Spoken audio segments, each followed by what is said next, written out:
determined 220 million. Yvette immediately responds. However, even her best bid was met by Hishiri, who remained smiling.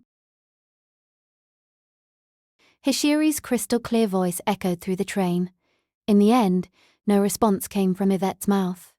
Olga, Marie and Melvin, who had followed her earlier, showed no sign of raising their paddles either. Once again, the auctioneer looked over the pandemonium room. 230 million going once? The noise in the room remained constant, so she had to make sure. Going twice? The hammer is lifted, confirming to everyone the hammer price, the mystic eyes that had been taken from Carabo, and also possibly saw through the whole case, were now in the hands of the Department of Law. Determined. 0.240 million. A paddle was raised. Everyone's eyes went wide open at the one who did it. Not only Yvette and Olga Marie, but even Hishiri, who had been the highest bidder until now, went stiff. Master. It was Master who brought up the paddle. Several of the familiars shrieked at the participation of the unexpected magus. Even the auctioneer, who was not surprised by Hishori's participation, was so taken aback this time that she had no idea what to do with the mallet she had lifted. What's wrong? I said 240 million. Auctioneer, I would ask you to proceed. In a remarkably calm voice, Master urged her to move on. However, as I sat next to him, I could see in my peripheral vision that his left fist, which was still down on his knee, was trembling ever so softly. Hesitant, well. The auctioneer nodded and lowered the mallet. Wait! It is a bit too hot in here. I am sorry, but can we take a short break? The fact that there were no protests from the other magi at these seemingly selfish words was probably due to the fact that Master's participation was so unexpected. With slight confusion, the auctioneer spoke. Hesitant, I accept your proposal. Let's take a break for 15 minutes. She said with a long shudder as if she were being shaken. Mrs. Part2, 6. What are you trying to do, Waver? For once, Melvin spoke in a serious tone. It was a private room. As soon as the young man left the pandemonium room, he came over to the room where Master was and questioned him with an intensity that had not been seen before. There's no way the El-Melloi could have come up with that kind of money at the moment. I mean, even your personal debts must be totally insolvent. Do you think the auctioneer of the Rail Zeppelin will allow you to dishonor your purchase? Certainly, I cannot afford it. But you were going to back out there.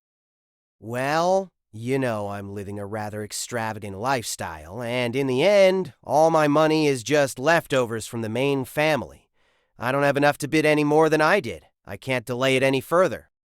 The young man exaggeratedly lifts his hands. As someone who has only touched money from a part-time job, this is beyond my comprehension, and I have no idea what is enough or not enough to live on.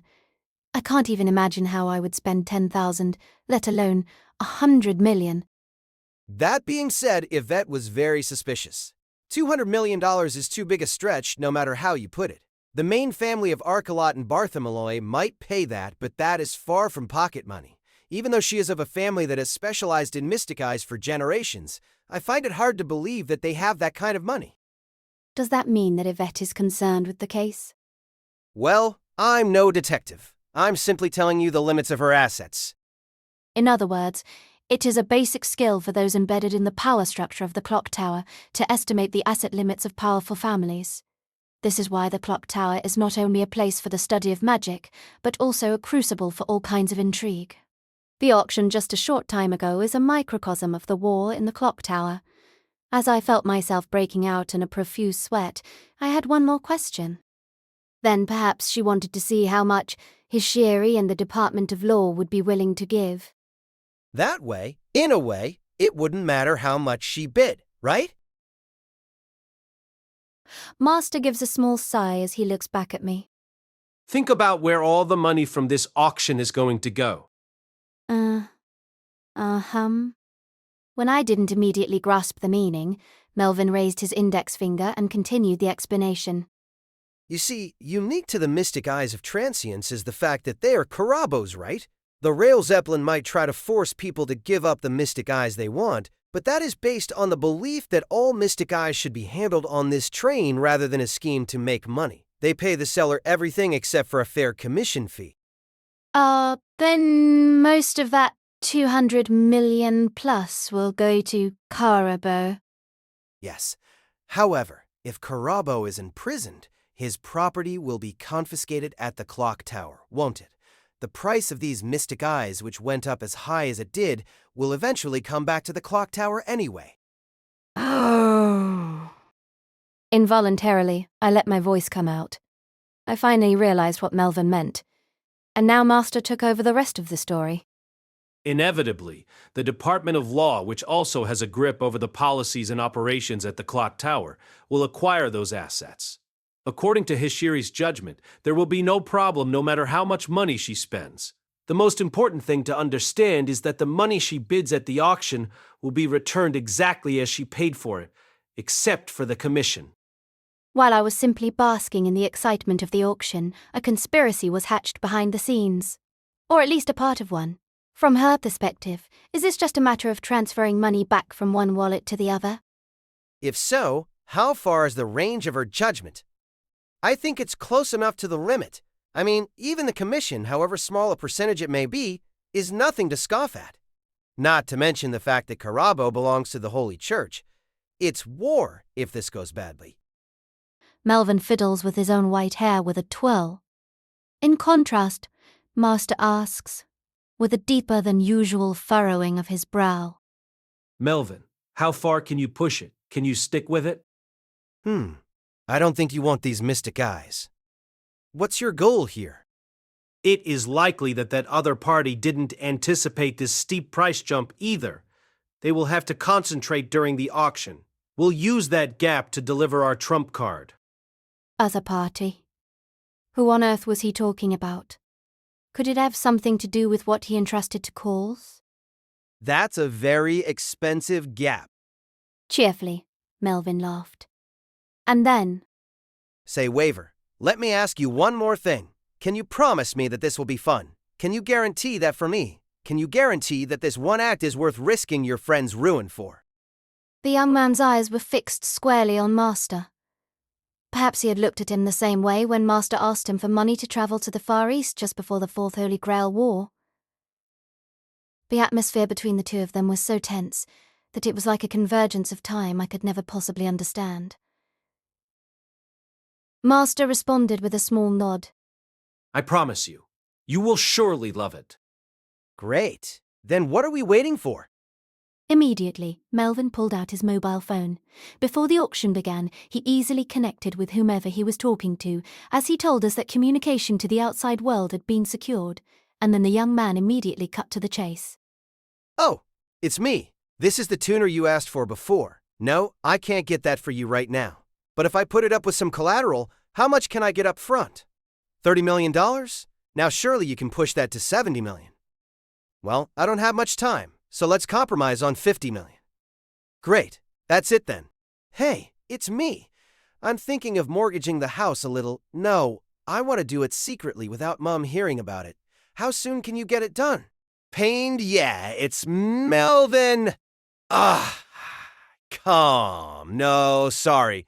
That was just the usual vomiting blood. Incidentally, I'm thinking of mortgaging a bunch of mystic codes I've been using for a while, but I'm not sure how much I can finance right now. After reaching 3 loan agreements in rapid succession, the young man turned to us with a nod of his head. Yes, that's an additional $130 million. Can we go fight now? My mouth gaped because I understood the significance of what he had done. It was done as if he was offering to buy us a cup of coffee or something, but I understood, whether I wanted to or not, that he was handing over everything to us. After nodding to his words, Master turned around to face me. By the way, Gray, I was wondering if Rains gave you her card?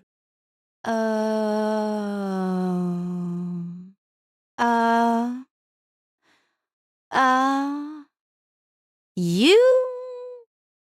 Yes. Master pointed out something that I had forgotten, and I rushed to search my pocket. This is the card Rains gave me. I had received it from Rains before I boarded Rail Zeppelin. It was thrust into my hands with almost threatening force, as I was told that I would need a real cache of money for the auction, but here it really is coming in handy. Master glances down at the card and closes one eye in disgust. Ah, shit! This can pull maybe 30 million. She would want to build up my debt in this place, so I knew she'd let me have it. Well, add it up, and you get 160 million extra. That'll get us to 360 million. Melvin, having done the calculations, suddenly turned his head to look behind him. Worried. Calls. I called his name myself. Calls, who had been ordered by Master to do something, came back into the room with a large bag. My gaze bored into the item, peeping out of the inside of the bag. Oh, Well done. And Calls nodded with an expression that was still not quite relaxed. Worried? Yes. It was left in Hishiri's room, so I took it. As you said, it wasn't locked or defended at all. Trisha's head. I can't help but gaze at it with a serious gaze. The bag that Coles was carrying contained Trisha's head, which had been discovered by Olga Marie, who said that it had been hidden by imaginary numbers magecraft. Apparently, Calls had taken the head while Hishiri was taking part in the auction and went into hiding. The reason there was a pause between the auction and his arrival in this room was probably that he was anxious that Hishiri might come back to her room and make a fuss. As it turned out, Hishiri remained on standby in the pandemonium room, and the scheme was never discovered. For her, she probably doesn't see the point in locking her door, since even the staff of the Rail Zeppelin can't be trusted. Even if someone did break in, it would be difficult to get anything out of the Rail Zeppelin. Moreover, Trisha's head has no evidentiary value at this point. There is also the matter of the mystic eyes, and it seems that magic has been applied to prevent them from corroding, but that's it. However, they have significant meaning. Master laughed with a satisfied smile. Worried, by the way. What happened to the auction? I looked into the pandemonium room and saw that you weren't there, so I rushed back over here. Ah, we got a break at 24 million. Incidentally, I'm the highest bidder right now. Master gently took the bag from Calls, who jumped up and down in astonishment. He places the bag on his lap and dexterously turns his wheelchair. Let's get ready now, Calls. The boy rushes after Master as he leaves the room. Melvin and I were left behind. I shake my head loosely and sigh heavily, overwhelmed by the sheer intensity of time. Months seem to be condensed into mere minutes. Even during this break, the other camps might also be looking left and right for loans and whatnot. So, what will it be?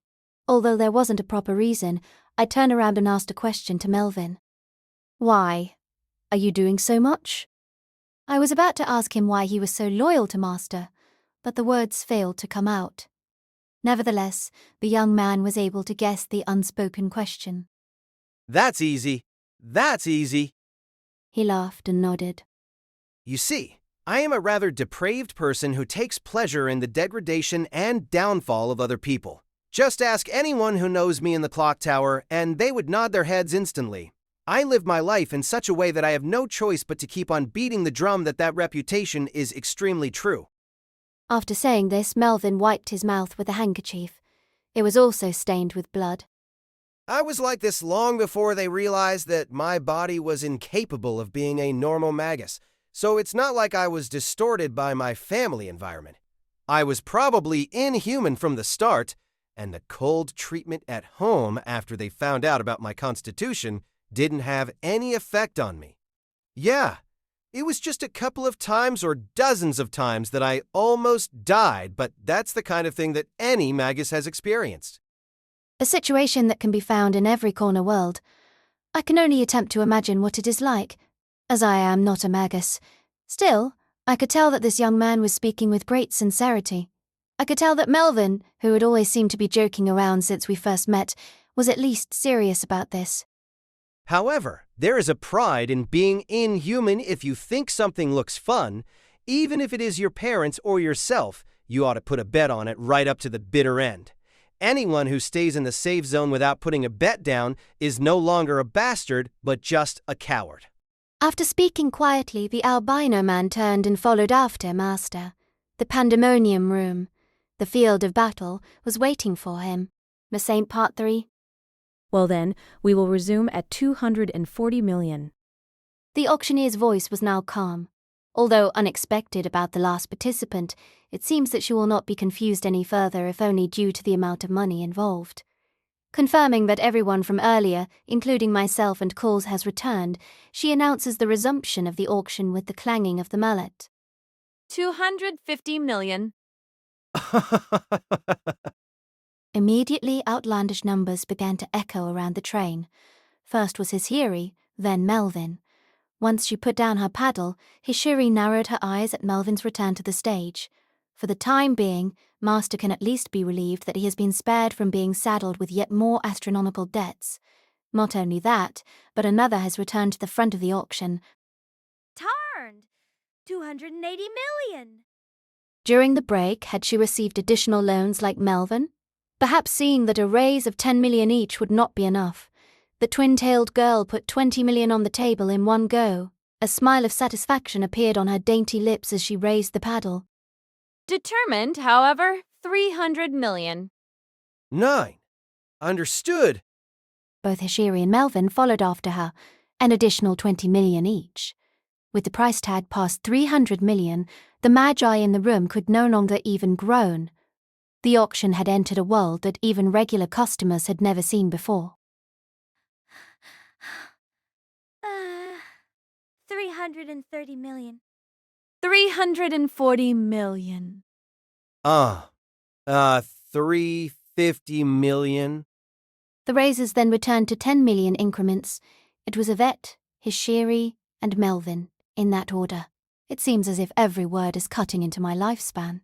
It is said that equivalent exchange is a principle of all magic. But how can one tell how to value magic with a monetary number?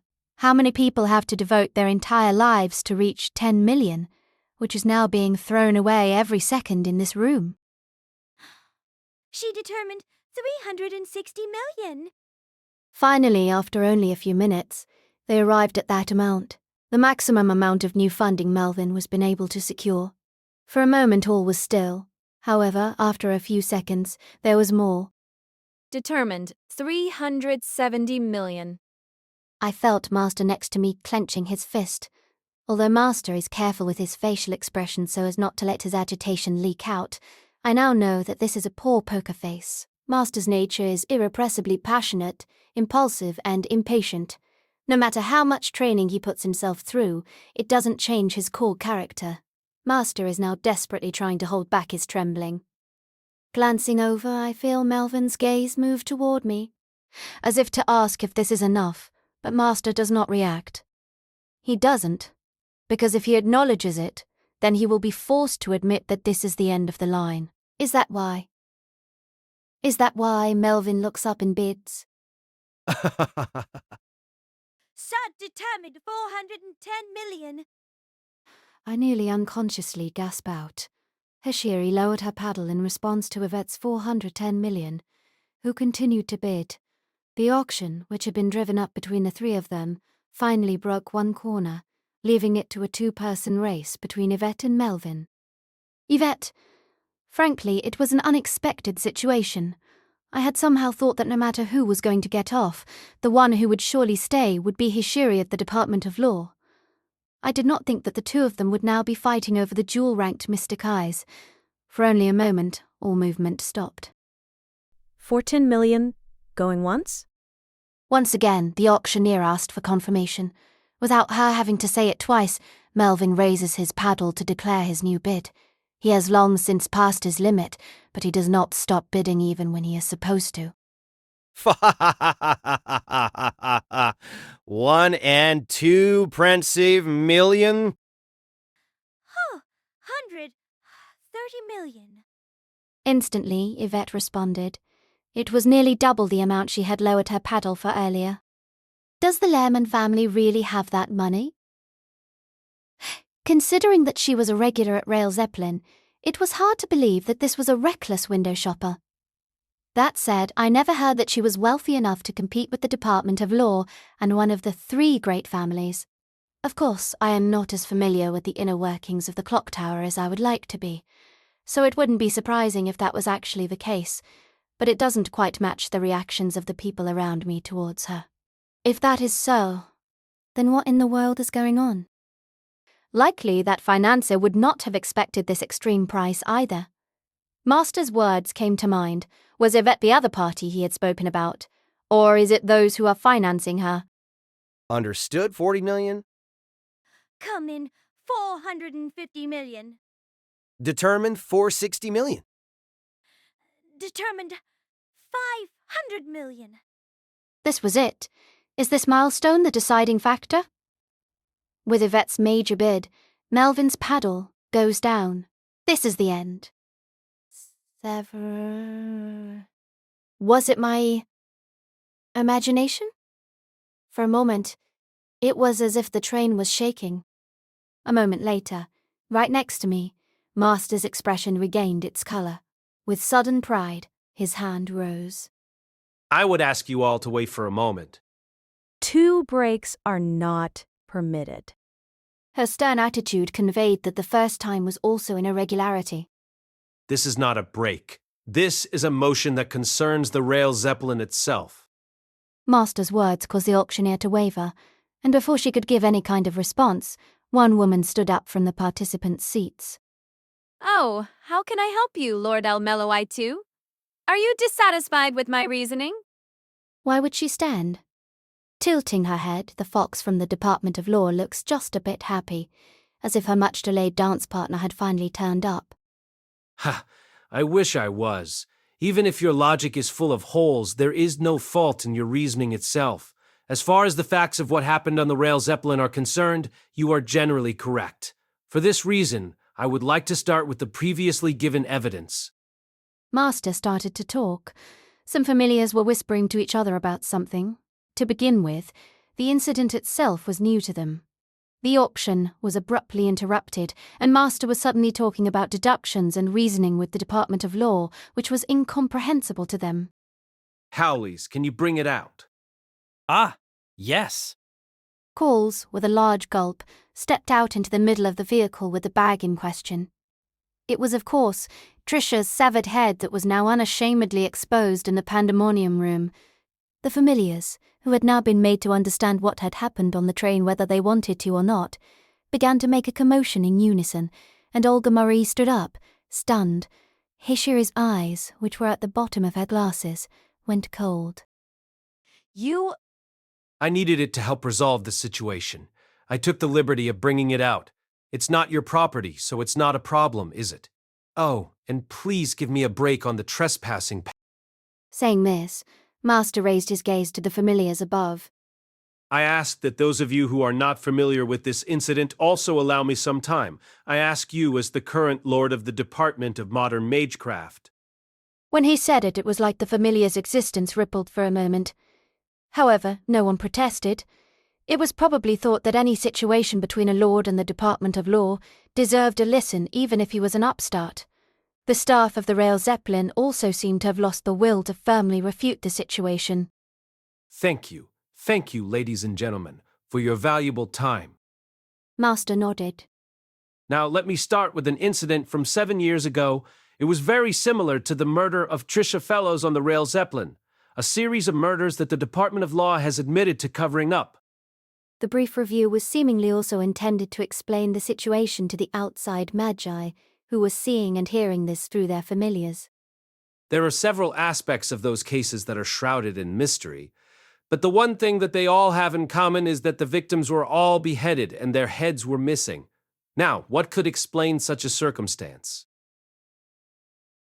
With all eyes in the vehicle focused on him, Master slowly came to his conclusion.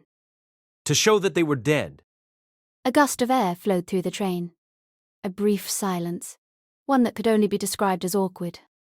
Oi, Mr. Lord! Why are you stating the obvious? What the hell are you on about? Or are you some kind of mother goose with an old wives' tale? From the sidelines, John Mario raised his shoulders with his usual exaggerated gesture. However, Hishiri's reaction was different. She covered her mouth with her sleeve and responded only briefly. The problem was with modern society then. Indeed, in the modern world, when a human is missing, society inevitably reacts. We are not so indifferent that we leave a missing person alone. In the past, the disappearance of one person could be explained away as a prank by fairies. However, in the modern world, there is no such thing. Regardless of whether that person will be found, there will be an extensive search.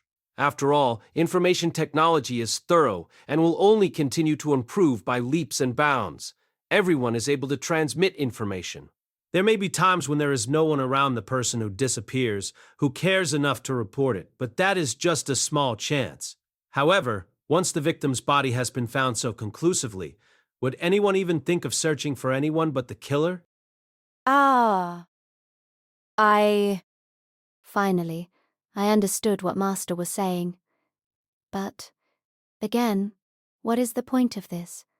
When I tilt my head back, Master continues to speak further. Before she was killed, I spoke to Trisha Fellows and I suspected that she was too familiar with a certain Far Eastern ritual.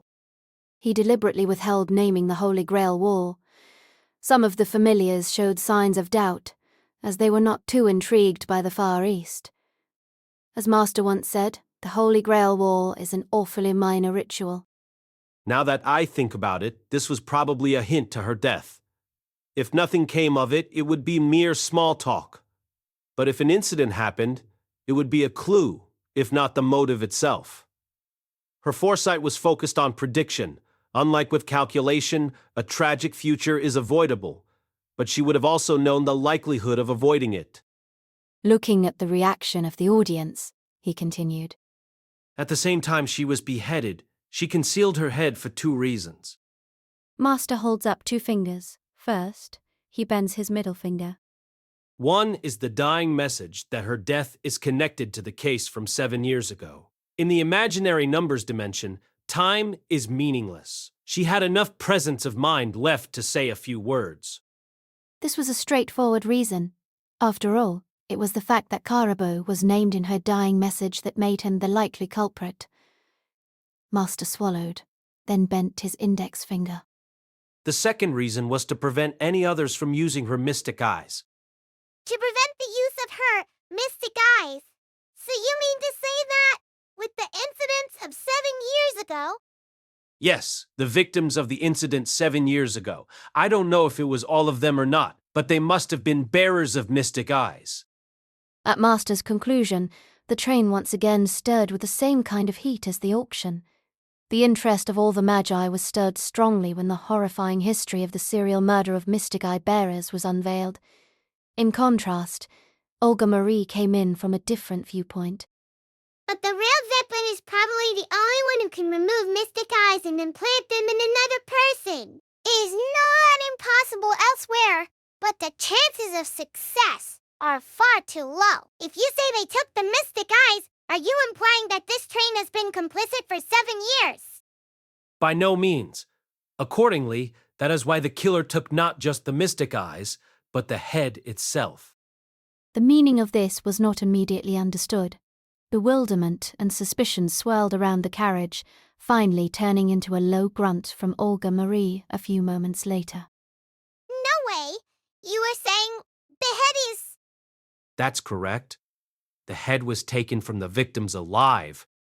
Alive! Master uttered these unbelievable words. It's not that difficult.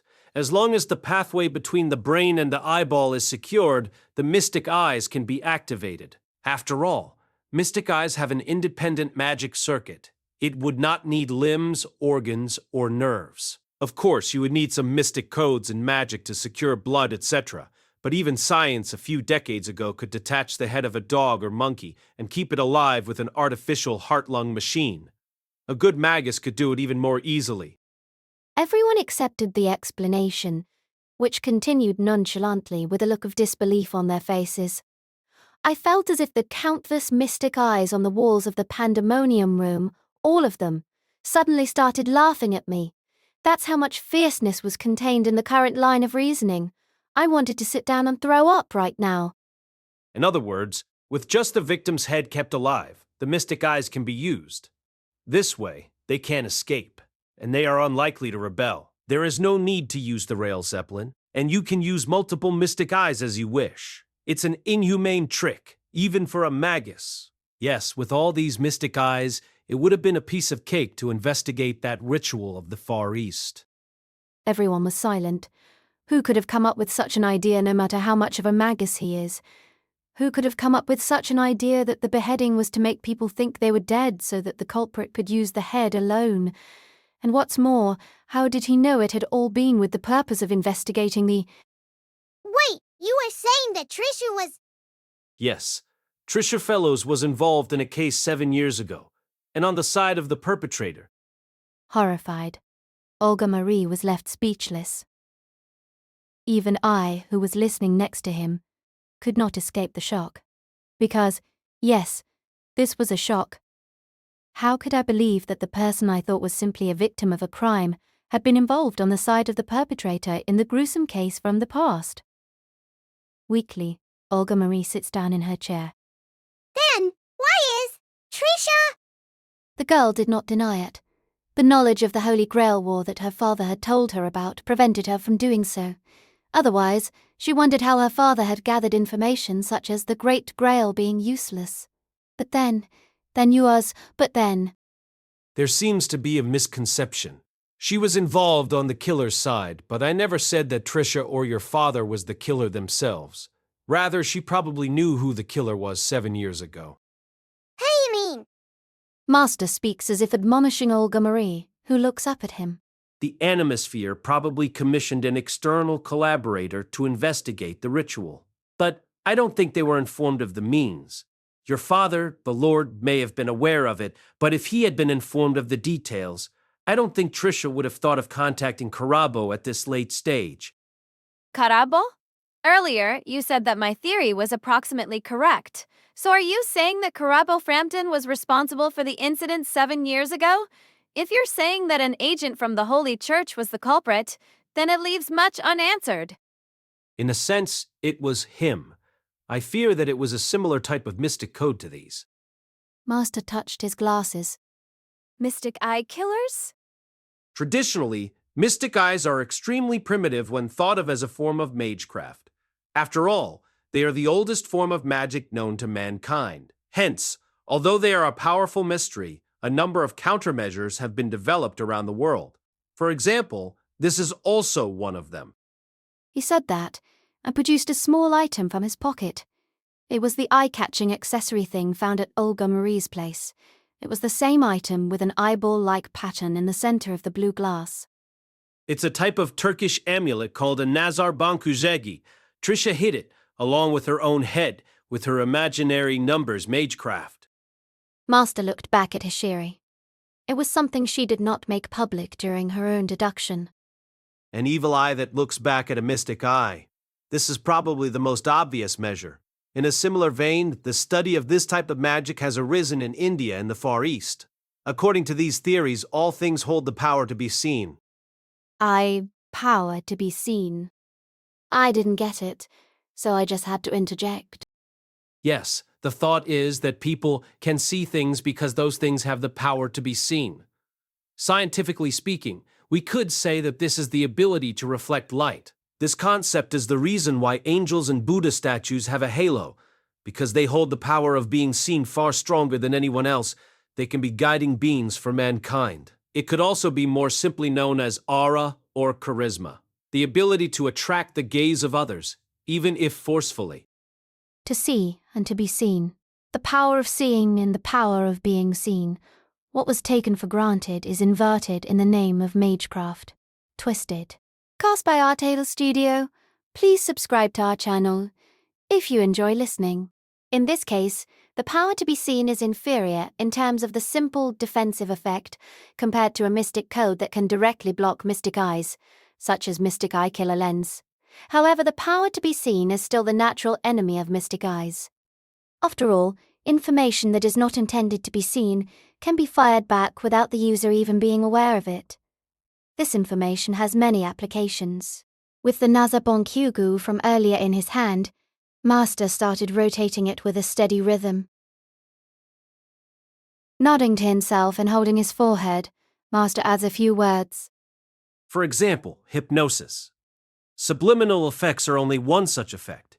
It is a subject that is often dismissed in modern science, but in the field of magecraft, even basic mesmerism is effective. The use of pendulums in front of the eyes is another application of the power of being seen. Mesmerism was, I believe, a technique that has its roots in the modern hypnosis movement. I had heard about it in lectures at the Department of Modern Magecraft. The occultists were giving dubious explanations, saying that fluids emitted from celestial bodies were the source of all illnesses, and so animal magnetism could be used to treat any patient, but in reality, they were using hypnosis to control the mind of the person being treated. The stronger the power of one's sight, the more it will be unconsciously induced by the power of being seen. Suggestion is often seen as elementary magecraft, but in combining its effects, it cannot be dismissed as such. For an owner of strong mystic eyes, it is difficult to resist the power of being seen. Moreover, if that person is not fully aware of his or her own power of sight, it is surprisingly easy to trap them with the technique. Are you suggesting that Karabo was hypnotized and manipulated? I think that also fits in with your reasoning, doesn't it? When I told you that there was no motive, you told me that his mystic eyes might have gone out of control. You were rather positive about the possibility that Karabo had been rendered unaware by some factor. Hishi's words at that time were not quite as positive for us, but now it was a strange coincidence that he was making the same point as her. Nasta looks around. He must carefully spin the rest of the story, checking how his words are landing. Perhaps Tricia Fellows knew that she would meet Karabo on the Rail Zeppelin. It was not difficult to predict that she would meet him through her foresight. However, she could not see a future in which she would meet directly with the person who set up the incident 7 years ago. That is why she was thinking of using Karabo to investigate. Taking into account the possibility that he was manipulated by suggestion, she had prepared certain mystic codes, such as the Nazar Banju mentioned earlier, and was preparing to infiltrate his subconscious. Terribly slowly, Master explained. That is precisely her failure. Perhaps the real culprit believed Tricia would be able to do so. But they also knew that it would be difficult to deal with her directly. After all, the other party has foresight. Most attacks are predictable, except for a blade coming from the past, which is the only blind spot for foresight. The time axis was distorted, causing her beheading. He affirms that attacks coming from the past are unavoidable, even with foresight. Somehow I understand the logic behind this. Foresight sees forwards from the present. The shadow of death rising like a bubble from the past is definitely out of its scope. So they manipulated Karabo before Tricia could interrogate him. In fact, it seems that Tricia Fellows had brought in more mystic codes to counter mystic eyes, but the only one we could find was this Nazar Bankuzgu, which was concealed in her imaginary numbers world, probably because it would have been disposed of by the culprit with great care. Though somewhat unusual in its use, it is not difficult for a magus with her kind of knowledge to connect it to the idea of the power of being seen. Was the obscene item that I saw when I first met Tricia that kind of mystic code? For example, I think I have heard that one way to deal with mystic eyes is to show it something ugly. Perhaps this is also a way of preventing curses, using unpleasant information to counter the power of sight. Yet Tricia was able to realize her death a second before it happened. Even though she couldn't see the blade from the past, she likely knew the fact that she would die. Even if she only had enough time to invoke a 1-bar, 1-count imaginary numbers spell. Even if she could not avoid losing her life, she gave a hint to those who would be left behind. That's because, surely, she didn't want to leave the incident of 7 years ago unsolved. Olga Marie, if she had adjusted the dimensional pocket to allow you to unlock it, then surely she wanted you to be the one to know the truth. A truth that might put you in danger just by knowing it, but I'm sure she trusted you to do something about it. Master whispered to her earnestly. For another brief moment, a heavy silence hung over the pandemonium room. With her fists clenched on her chest, Olga Marie's shoulders were shaking. The thoughts and choices of the servant were now being delivered to the oblivious girl that was her master. Stupid Marie! Get yourself together? Why such words come out now, I do not know. However, it seemed to me that these must have been important words between Trisha and Olga Marie. Can you get this over with, please? The auction was about to end. Annoyed, the reason for her discontent was probably because she was confident that she was the one who would gain the jewel-ranked Mystic Eyes. In fact, judging from the auction earlier, it was certain that she was on the verge of winning the bid. Could it be? Is it that...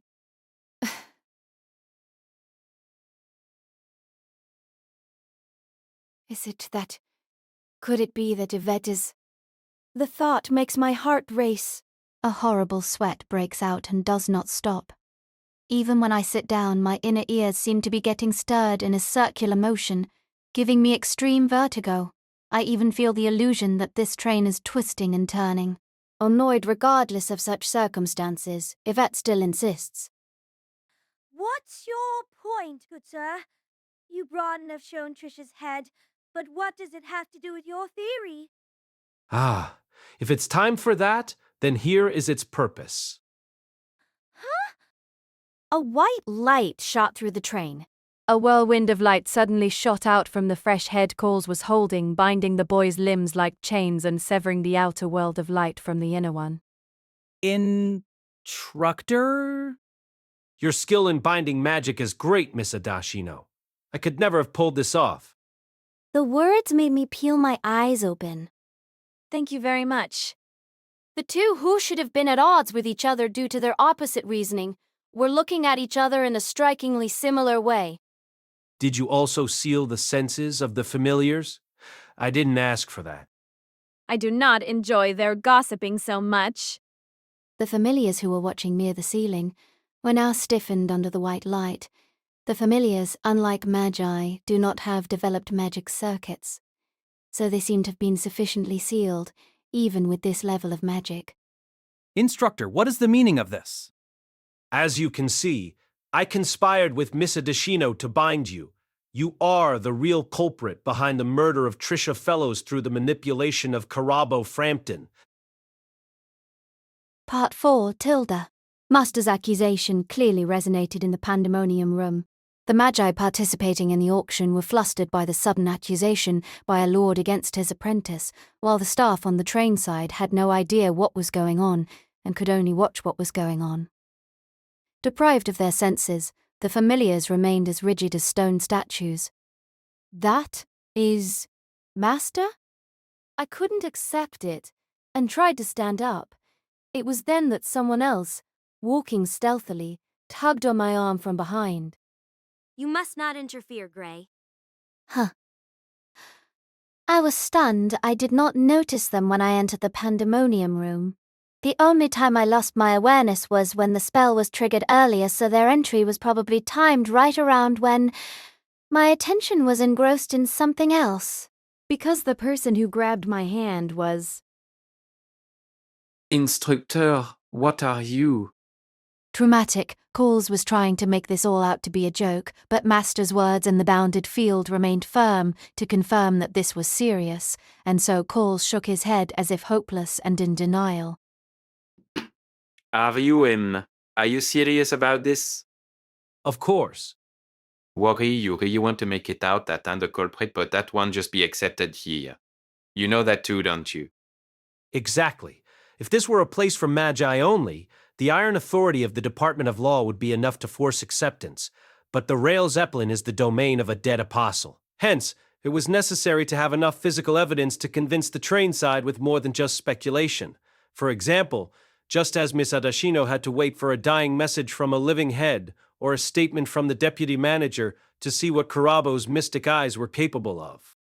In neutral, in recognition, Master turns around behind him. So I was waiting for him too. You are just in time. It was indeed a struggle, Instructor.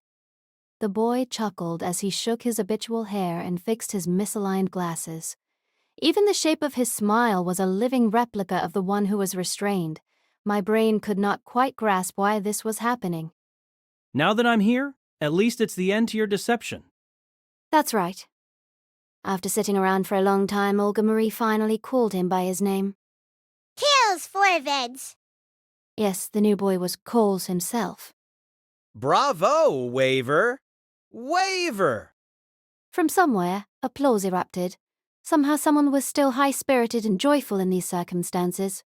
Melvin shouted, still clapping. Laughing cheerfully, the albino man turned his hearty compliments to Master.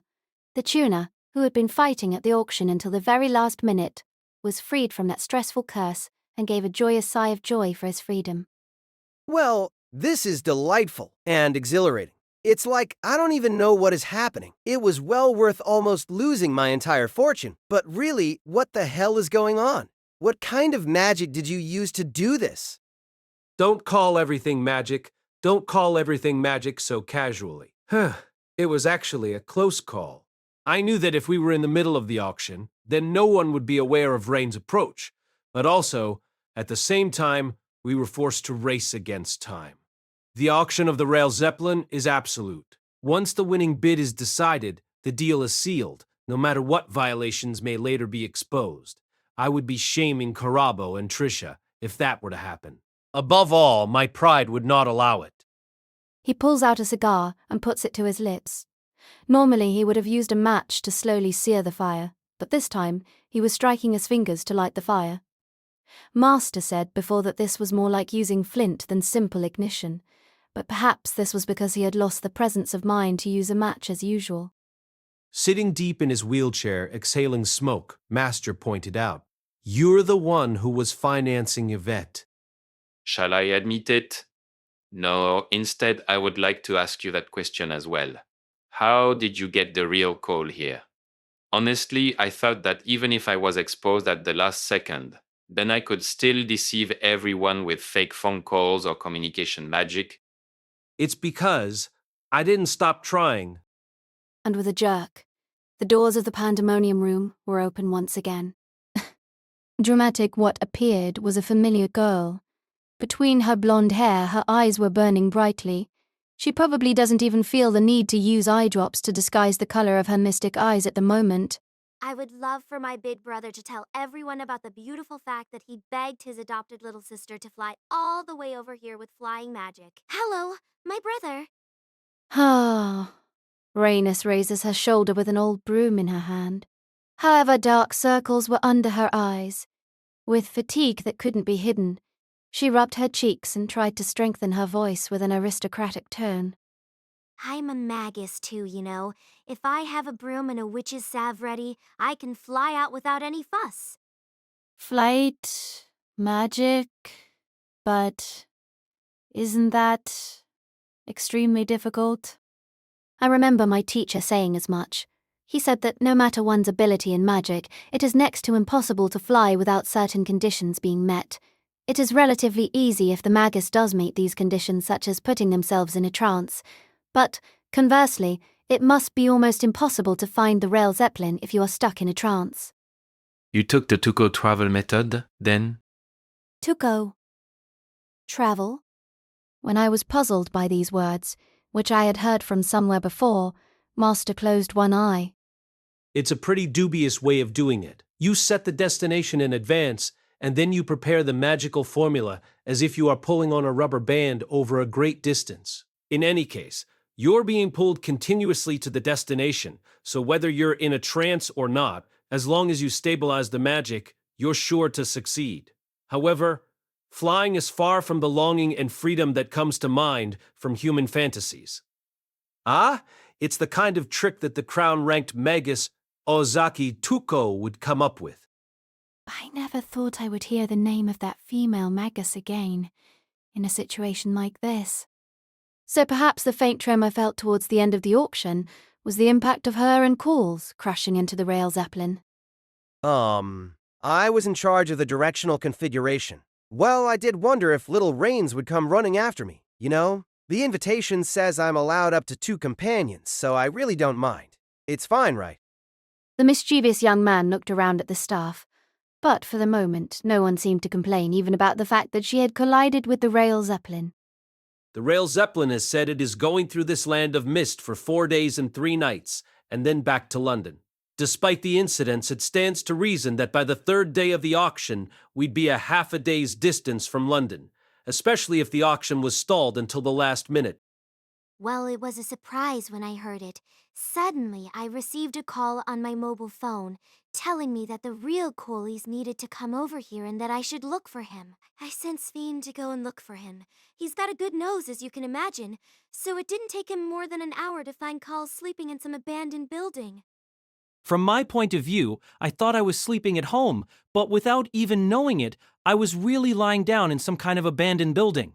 It must have been some kind of illusion. Besides, how was it possible that I missed multiple days while I thought I was sleeping? Coles grinds his teeth and glares at the imposter. After listening to the story, I finally began to vaguely understand the situation. The fact that Coles and the imposter had switched places even before the train journey. Master had realized this and had hastily summoned the real Coles through Rains. Yet it was all too dizzying. All I could do was try to make sense of the information being crammed in one after the other. I see, so Sven found you. He was the only one I was wary of. I had assumed that the master-disciple relationship between Cole Forvege and Lord El-Melloi II was only a few weeks or so old, so I could probably fool him, but Steven's nose was the one thing too difficult to deceive. He said he was taking time off for a while for a special lecture at the Department of General Fundamentals. So I thought this was my chance. Quite calmly, the imposter confessed. So you joined force with Miss Adashino when you found out I was an imposter, correct? Yes. When I got in touch with Rains and found out you were an imposter, I did not yet have the ability to safely eliminate you. If I had told Gray or Melvin, you would have known by their attitudes. No one could have fooled you smoothly except Miss Adashino. Trisha's head was the best place to conceal a binding formula, although, since she also told me that she had no intention of cooperating in the auction, I was quite nervous about how it was going to go. I'm sure it was when we had that discussion with Carabo that he realized what was going on. When he had muttered that there was another use for the head and left the room, Master said told me to wait for him and went off by himself. He returned a few minutes later and went to Olga Marie's room, but I had no idea that he had put together such an alliance in that short time. Ah, by the way, when did you notice it? I thought I had traced a roughly perfect imitation of the real Cole Farvege. It was a brilliant imitation, likely an application of spiritual evocation. I was struck by your skill and experience with possession. As far as I am aware, almost word for word, the real Coles Forvege would have uttered the same words and taken the same actions. Except for one thing, my medical treatment. Annoyé. Un most confident could match Cole Farvege's skills by now. The fake boy's lips twitched in dissatisfaction, but Master nodded in his usual lecture-like manner. It was perfect with regard to the primeval batteries. The treatment even identified with some of my teaching habits. But Coles is still inexperienced in the herbal arts. Even though it's a secret medicine, the panacea is still a plant. If it is electrified, it will be transformed. But from his skill level, both the panacea and primeval batteries were utilized to a degree that was a tad too skillful. Oops. Ah well, I was in a hurry indeed. I didn't plan for you to die here. I didn't think that Savant would go that far. No matter how much it costs, if the Lord of Affection disappears, it would be too much of a hindrance in the future. Well, Cole's technique was about 80% of what I did, but I see now that 20% is too big of a probability to ignore, isn't it? At the mention of the word servant, I saw a faint tremor in Master's breath. Swallowing this agitation, Master continued in an unwavering tone. Was it you who asked to join me on this trip? Well, since the person in question is here, you can confirm it over there. But it's true that Cole wanted to come to the Rail Zeppelin. If I hadn't interfered, he probably would have said the same thing. Otherwise, even you wouldn't have been fooled, would you? Well, it was too convenient to replace Cole's, since if I tried to act as one of your longtime disciples, then I would have been easily exposed. Well, I had a plan in place, in the event of that. It looked like a different smile, even though it was as if it was the same as before. His true identity was revealed. I couldn't tolerate that smile, and I couldn't help but interject myself. What did you mean when you were talking about his sister? Oh, that was all true. When you take on someone else's character, you piece together bits and pieces of information from facial expressions, past experiences, interactions, and so on, and you imagine, oh, so that's why he's the way he is. It's hard for people to suspect that I'm not Cole. He's right. I didn't doubt his story about his sister, and he had a genuine motive to want to board the Rail Zeppelin. The real Coles Forveg is now trembling at the admission of the impostor. He seemed to have reacted to the idea that it was a story about his sister. I was terribly ashamed. I had violated the privacy that was so important to him. The reason why he had come to the clock tower without even hearing it from him. If possible, I would have apologized immediately and then shut my ears and withdrawn. You have been leaking information about us, Yvette. Leaking? Nervous? I have a job as a spy for the Melloi clan, and they are very good to me. This time they said that they would survey the mystic eyes I won before implanting them. I don't know if this counts as being a double agent. Though come to think of it, Yvette's mystic eyes should be able to see emotions. If she had not been an accomplice, she would have easily revealed that Coles was a fake. Whatever the case, we have identified the person who had given Yvette the loan. Surely she was the other person whom Master said was the enemy. But I was still in a state of dread. I was scared of this person who was still smiling thinly when they were exposed as an imposter. Who are you? It's not a deduction or anything, it's just a hunch. It's nothing worth mentioning. But you do have a hunch. That's plenty for us, right? It's not like you're a detective. Don't be afraid to say it. If you want, I can promise that I'll reveal myself to you if you're wrong. He was too brazen to use his identity as a bargaining chip. What good would such a proposal do when he was already caught in Binding Bounded Field? For a moment, Master kept his mouth shut. His eyelids closed, and only the smoke from his cigar flickered, and when his lips eventually opened, I have enough hints. 7 years ago, you had a relationship with the Lord of the Animosphere, to the extent that you were asked to investigate something for him, and even when he was made aware that you were involved in a serial murder case, he would not interfere. You are also someone who can win Yvette over to your side and can get her to invest an enormous amount of money to bid for Mystic Eyes. You are a person who has enough info on the Department of Modern Magecraft that you can impersonate Coles, who is just one of my students, and you are one who has the magical ability to open the mystic lock on the safe that held the relic. Immutral the impostor nods to the factors listed one by one. Master lifted his cigar to his mouth. It was like a key. A single key that can solve a complex and intertwined mystery. Dramatic with a flickering fire at the tip, Master gave his answer. It is quite natural that you are able to open the safe because you created it in the first place. You are the previous dean of the Department of Modern Magecraft. I felt like I had been punched in the back of the head with the entirety of someone's strength. Yes, I should have realized. It's not just about the safe. This time the opponent knew too much about the Department of Modern Magecraft, and even though suggestive magic is elementary, mesmerism is a modern variant. In other words, it's in the category of modern magecraft. You are correct. I was never a lord. Since before you came, there has been a Department of Modern Magecraft. However, although it was counted as one of the 12 main departments of the Clock Tower, there was no lord in charge of it, nor which was only created as a decoration in response to the demands of the times. None of the 12 families were serious about it. It was only a matter of thinking that the small number of new age magi who would come could be an easily controlled workforce. Ah, yes. So when I heard that it was the El-Melloi that was going to take over the Department of Modern Magecraft, my heart just fluttered. I wondered if something might change. The boy laughed beautifully like a cold flower. It was a laugh that he never had when acting as Coles. So I just wanted to get up close and personal, to see how the new dean does things. Chapter 5, Tilda. Part 1, Tilda. The imposter blinked and kept laughing. Dramatic, he blinked twice, 3 times, and by the 5th time, the boy I knew was gone. Excuse me. It took me a little while to finish the procedure. The person who spoke was a complete stranger.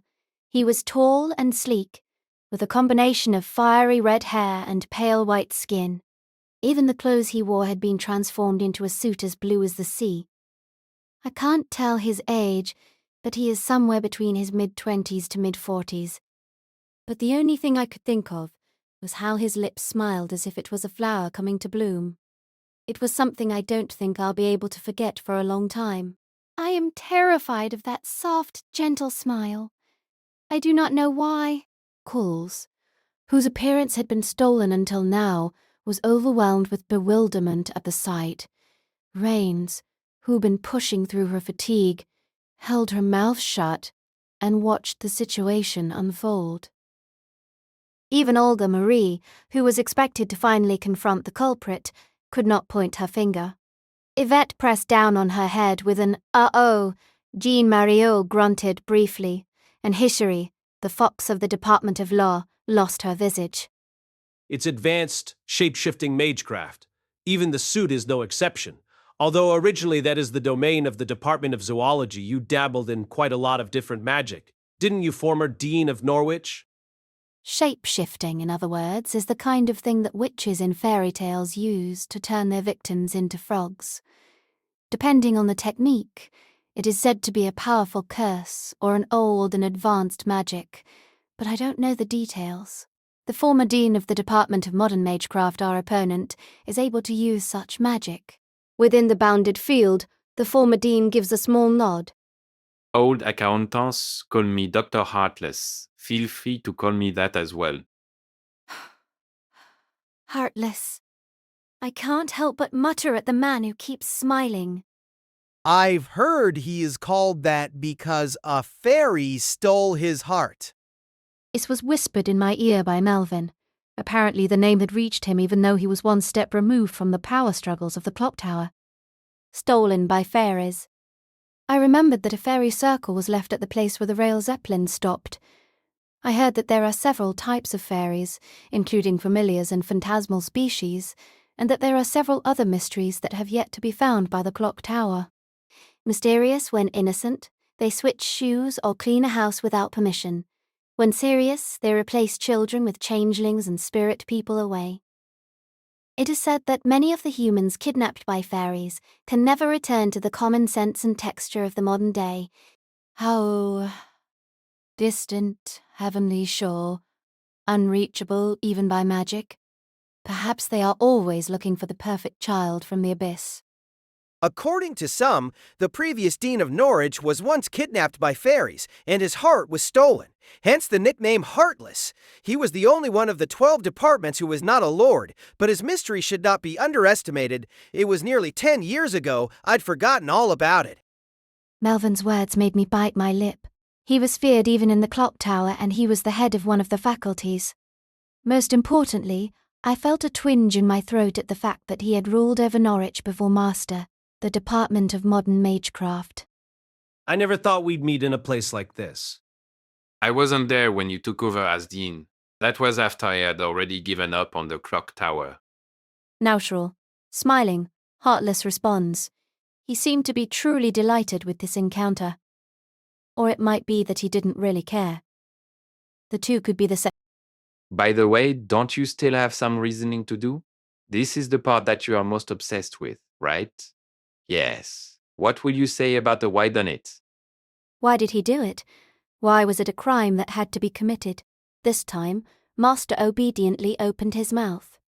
Perhaps he thought it was too bothersome to refute him. This is just a ruin of a case, because you have long since achieved your original goal. What are you saying? This guy's goal is to get the jewel-ranked Mystic Eyes of Transience. Isn't that why he was bidding so much money? The Mystic Eyes are just an extra. You would have liked to have gotten them, but you wouldn't care if you didn't. I had to cross a lot of dangerous bridges just to prevent that bonus. Bitterly, the Master grasps his cigar. The Far Eastern ritual that the Lord of Animosphere asked you to investigate was the Holy Grail War. This time the name of the Holy Grail War was mentioned, probably because there was no longer any need to conceal anything as the familiars had their senses sealed. The Holy Grail War is a magical ritual in which 7 magi summon 7 servants and fight for the Holy Grail that will fulfill their wish. Yes, it would be more familiar to most magi to call it the ritual in which my predecessor, Lord El-Melloi, died. Considering the time of year, the death of my predecessor may have been the reason why the Lord of the Celestial Department Animisphere was inspired to look into it. His lips were twisted sarcastically. Anyway, as a result of the investigation, the Lord of the Animisphere apparently thought that the Great Holy Grail was useless in this case. I don't know the basis for this, but since the Lord was so convinced, the report must have been indisputable. In fact, it is not hard to imagine that the accuracy of the report was outstanding since the investigation was carried out using several mystic eyes. In the first place, the majority of people in the clock tower are of the opinion that there is no way that a proper wish-granting device could possibly be established in that ritual of the Far East. Master's words took my breath away. Although their heads were cut off, the owners of those mystic eyes were used like slaves. In direct proportion to their regret, their mystic eyes must have seen through to the truth of the Holy Grail War. At the same time, that investigation would have given you other information. Information that is linked to the current case. Good, very good. I would have liked to have had a student like you while I was dean. Neutral, heartless nods slowly. Yet this confrontation is the opposite of that. The format is that Heartless, disguised as the student kills, asks the questions and Master, the lecturer, answers. You have yet to make a single mistake. Please continue. I'm not doing this for your pleasure. But you do want to know the truth. If there is a mystery, it is an instinct for a race like ours anymore to want to dismantle it. There is no need to hesitate. Expose it to your heart's content. In exchange, I swear to you that I will answer you whether it is right or wrong. I think you need that validation now, don't you? The red-haired man presses for Master's reasoning like a demon. Alternatively, he looked like a child begging for the continuation of play. Perhaps it was the same concept. With the same information, the Omnisphere gave up, so this case must be for a different purpose. As stated before, the Lord of the Omnisphere gave up because the Holy Grail was useless to him. Then it is clear that it is also not your objective. Even if I don't know your ultimate goal, I know what you were aiming for with this case. After all, I saw the results with my own eyes. Master took one deep breath. He inhaled the cigar and then exhaled his answer with the smoke. It is the heroic spirit. You wanted to summon a heroic spirit as a servant. Heartless held the chest of his suit and looked up at the ceiling with emotion. However, the words generated whispers in other directions. Wait a minute! A heroic spirit, as in a ghost liner? Did you really summon such a thing?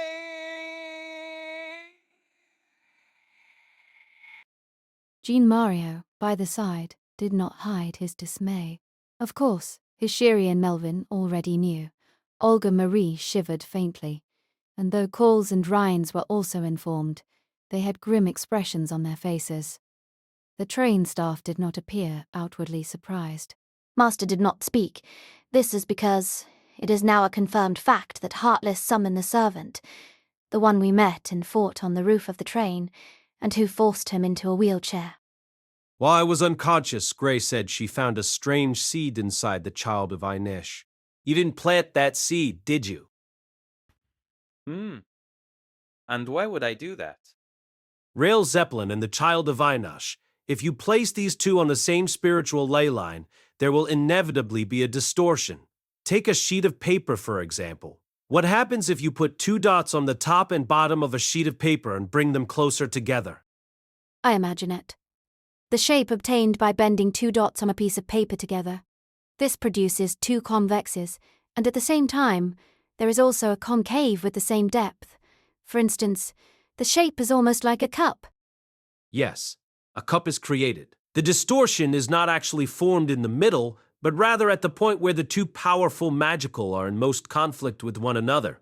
The more equal the quality and quantity of the opposing magical forces, the greater the outcome. For example, it would be ideal if the 2 were leftovers from being such as senior-level dead apostles.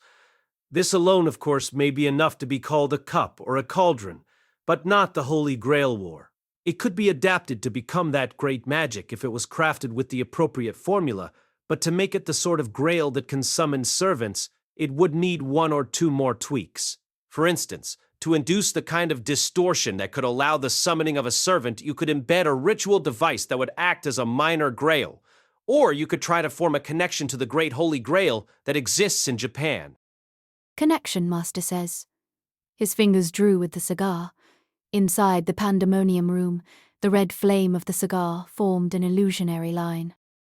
Ley lines circulate all over the planet, even as far away as the Far East. Perhaps you bought and developed a plot of land in this area, all in order to align to the ley line. I just remembered. This was when we escaped from the Child of Ainashi, and I made it back to the Rail Zeppelin. The land around us then was strangely developed, and yet there was no sign of any new buildings being built. I didn't even have the time to question it at that time, so I never realized its meaning. It is not unusual to tend to the lands in the real world to align with the ley lines. Every country in every era has done so naturally when setting up a capital city. In the East, it is still popular in the form of groundbreaking ceremonies and feng shui, if such a technique were applied to the Rail Zeppelin, which does not have a fixed railway line but runs along the spiritual ley line. It would be possible to ensure the land on which it operates in advance. You could even prepare the Child of Einish for where it goes. At the same time, you might also connect to the Great Grail of faraway Japan. Amazing. Are these expert eyes what made the El-Melloi classroom a household name in the clock tower in such a short time? It took me the whole year to reach that conclusion. I'm losing my confidence. Annoyed, this is just an answer to your question. I have been given a disgusting amount of hints, and no matter how much I can realize from that, I never reach the achievements of the discoverers and inventors. Oh, and I might add, you must have summoned your servant on the first night. And your evidences? That servant said she had a letter sent out to summon me, the one you brought to me right after the second day's demonstration of the mystic eyes. That means that you had summoned her before that.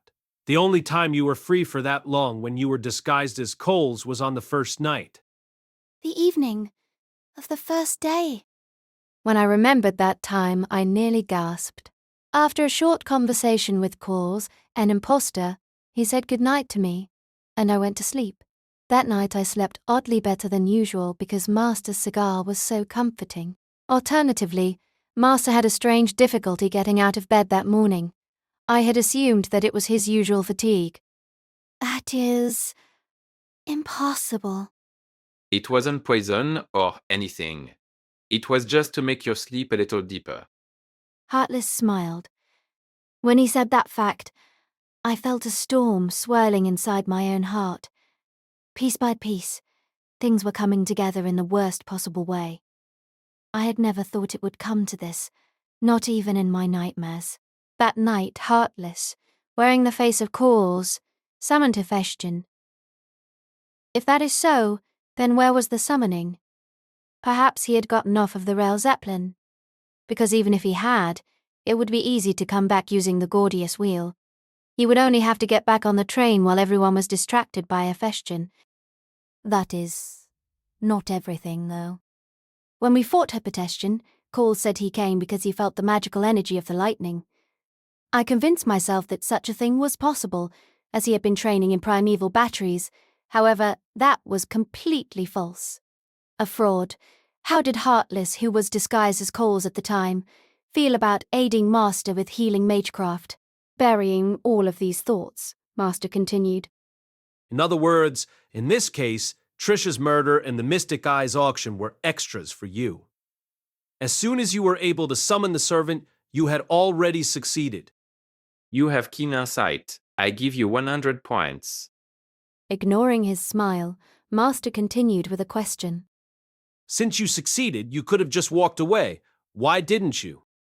I told you earlier. Because I wanted to watch you. His expression was extremely subdued. Why did you impersonate Coles? Because I wanted to get to know you.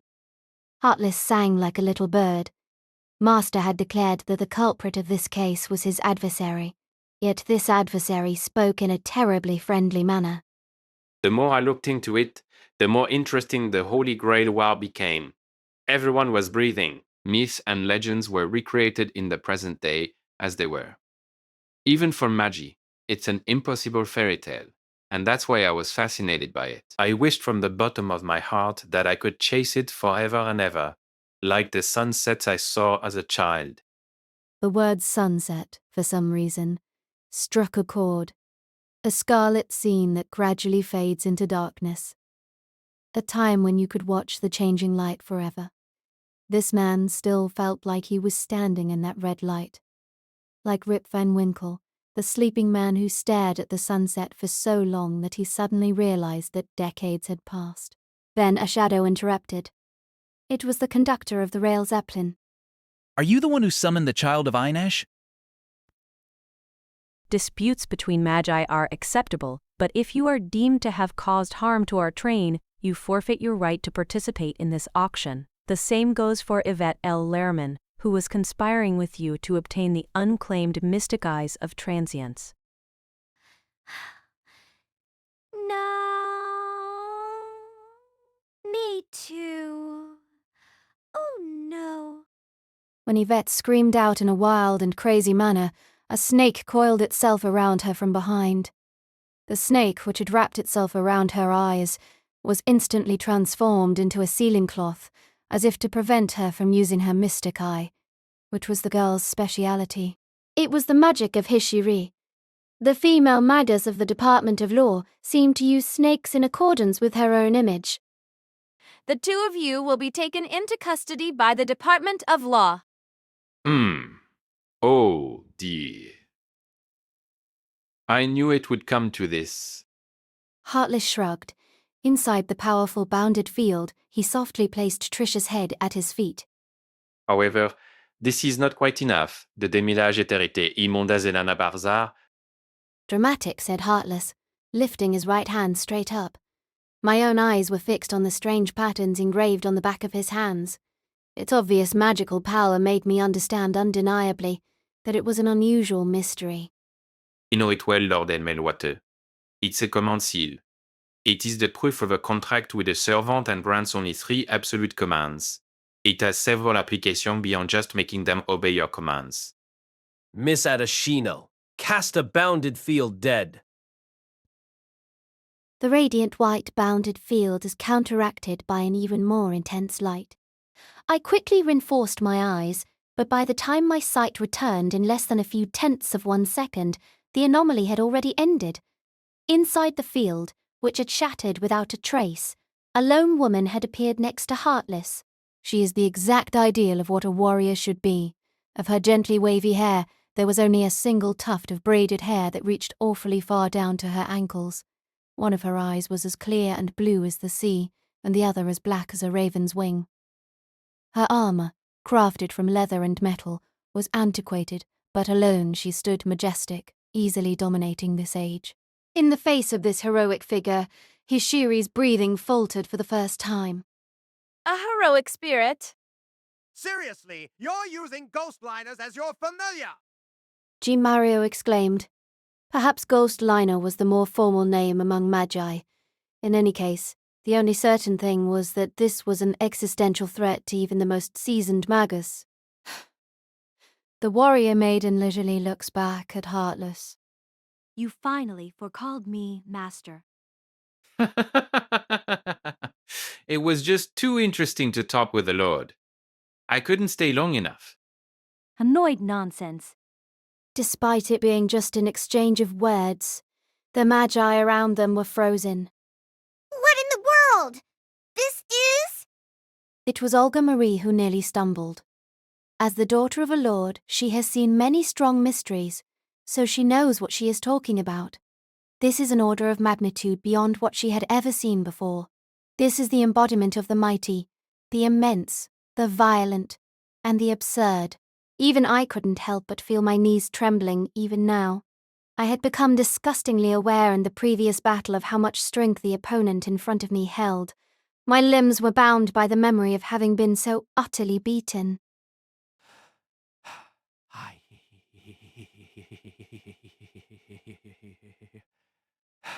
Ai hoi! Gray, pull yourself together. In a whisper, Ad scolded me. Still, just trying not to run away is all I can do. This is like claiming to have repaired a heart that has long since been broken, using only adhesive tape. Did you survive? The cold, stern eyes seemed to freeze even my soul, even if they were not staring directly at me.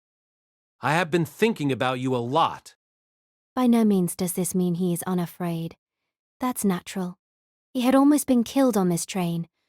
The wounds are not only unhealed, they are so serious that he is forced to use a wheelchair.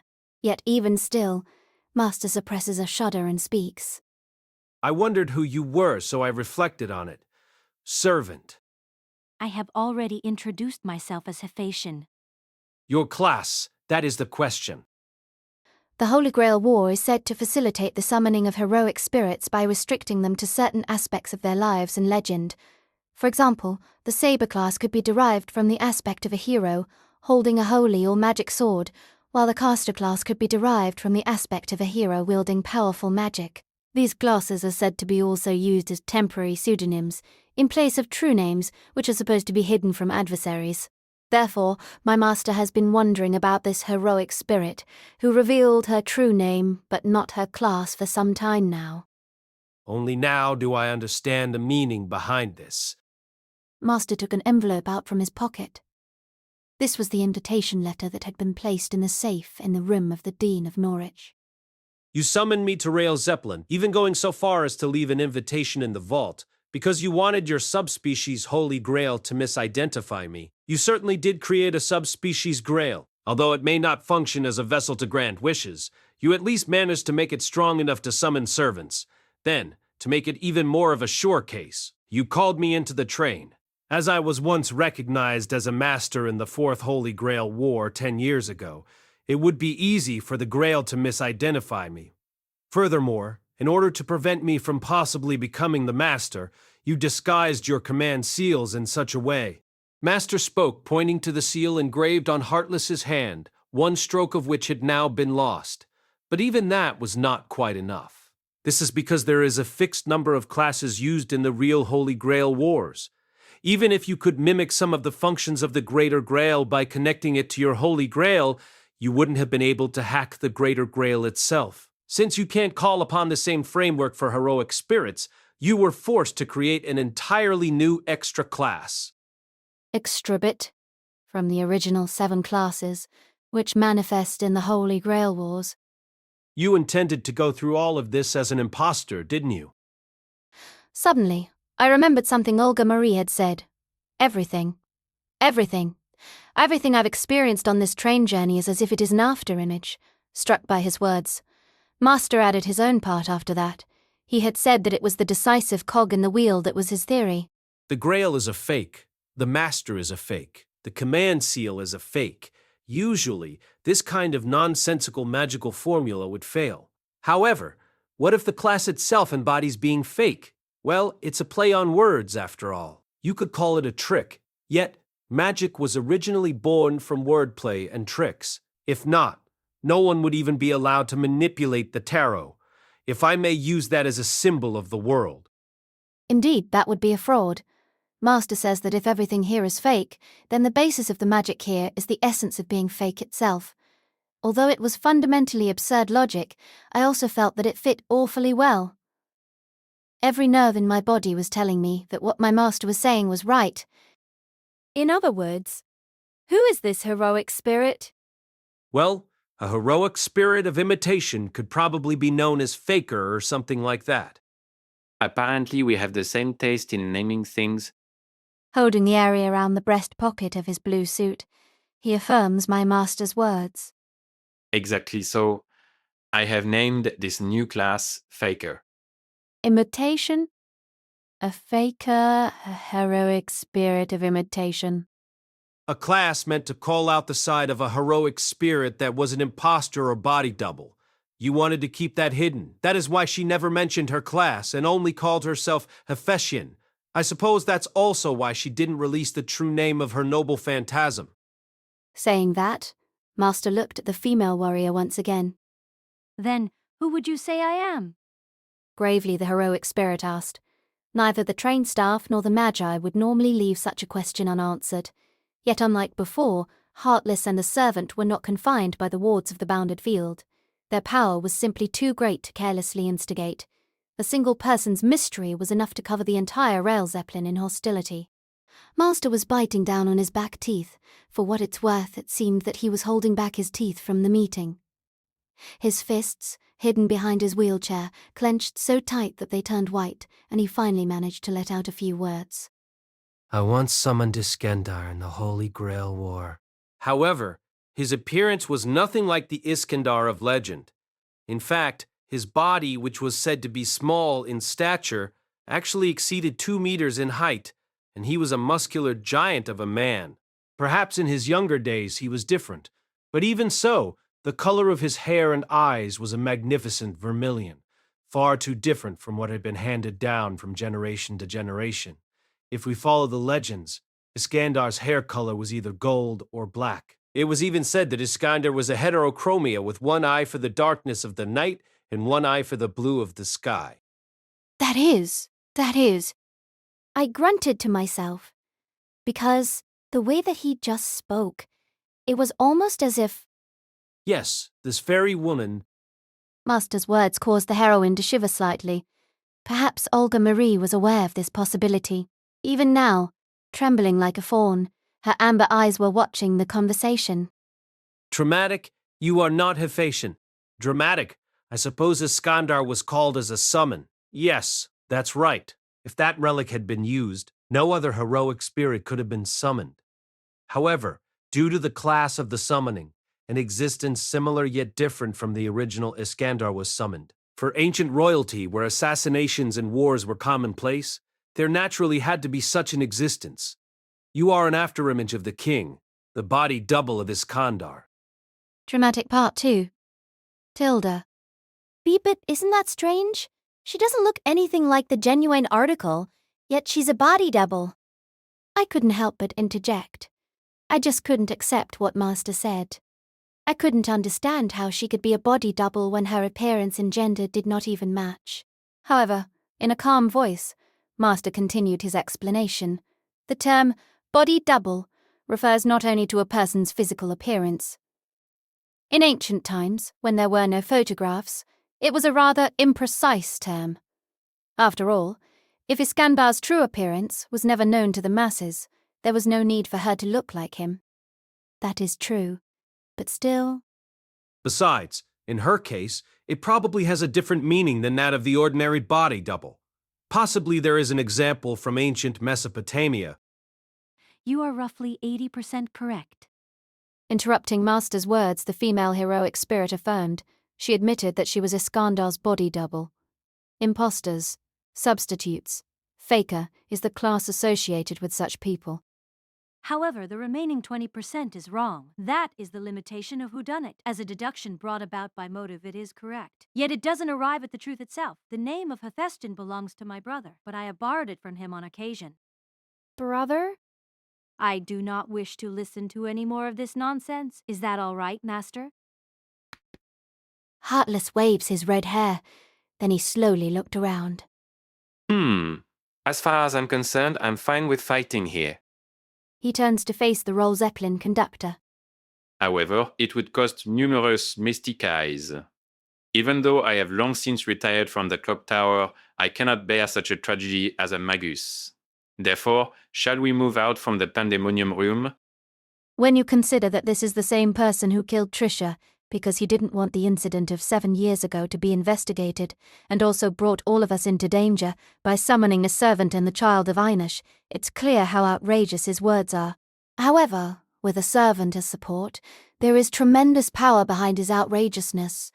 Wherever one looks in the pandemonium room, there are mystic eyes. Each and every one of them was of value, as the auction had just proven. I didn't even want to imagine how disastrous it would be to fight in this environment. That would be good. The conductor nodded, and there was immediate movement. The ceiling of the pandemonium room swung wide open.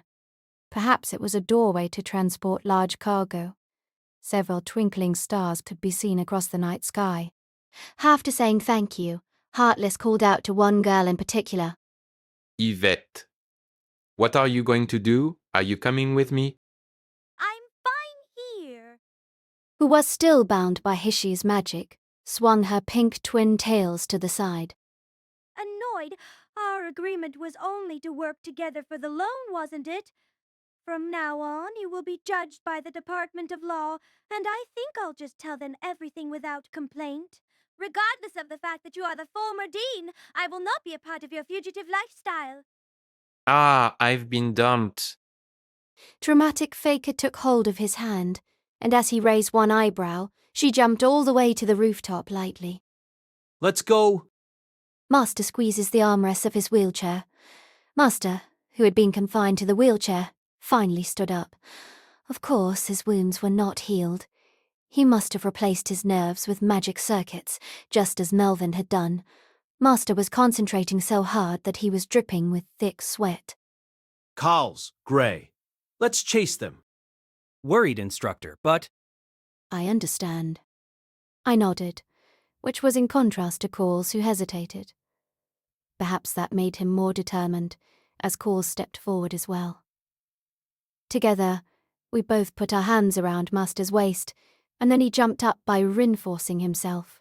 On the roof of the train, we landed. Right in front of me, an exasperated Heartless looked back at us.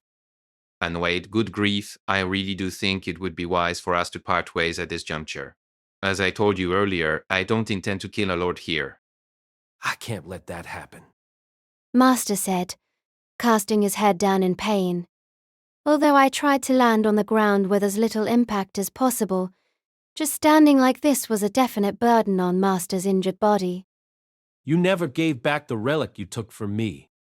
Ah, I see. That's quite right. Certainly, it is of no use to me now that the summoning is over. Then, the man took out an old vermilion rag. He let go of it, and it blew right up to Master with the wind, and he took it. Master's lips pursed as he checked the relic that had returned to his hand. He took out another handkerchief and folded it carefully inside before putting it away in his pocket. I have one more thing I'd like to discuss. I'd love to have a leisurely talk with you, but I'm afraid I don't have the time. I'm not talking to you. You, Faker. By class, he called out to her, Faker, not Hephaestion. I told you I'm not going to listen to your nonsense. Master continued undeterred in the face of the female servant, who made no attempt to hide her hostility. You said that about 20% of what I said was wrong. You also said that you sometimes borrowed the name of your brother, so you are his twin. Dramatic with a twitch, Faker's fingers stirred.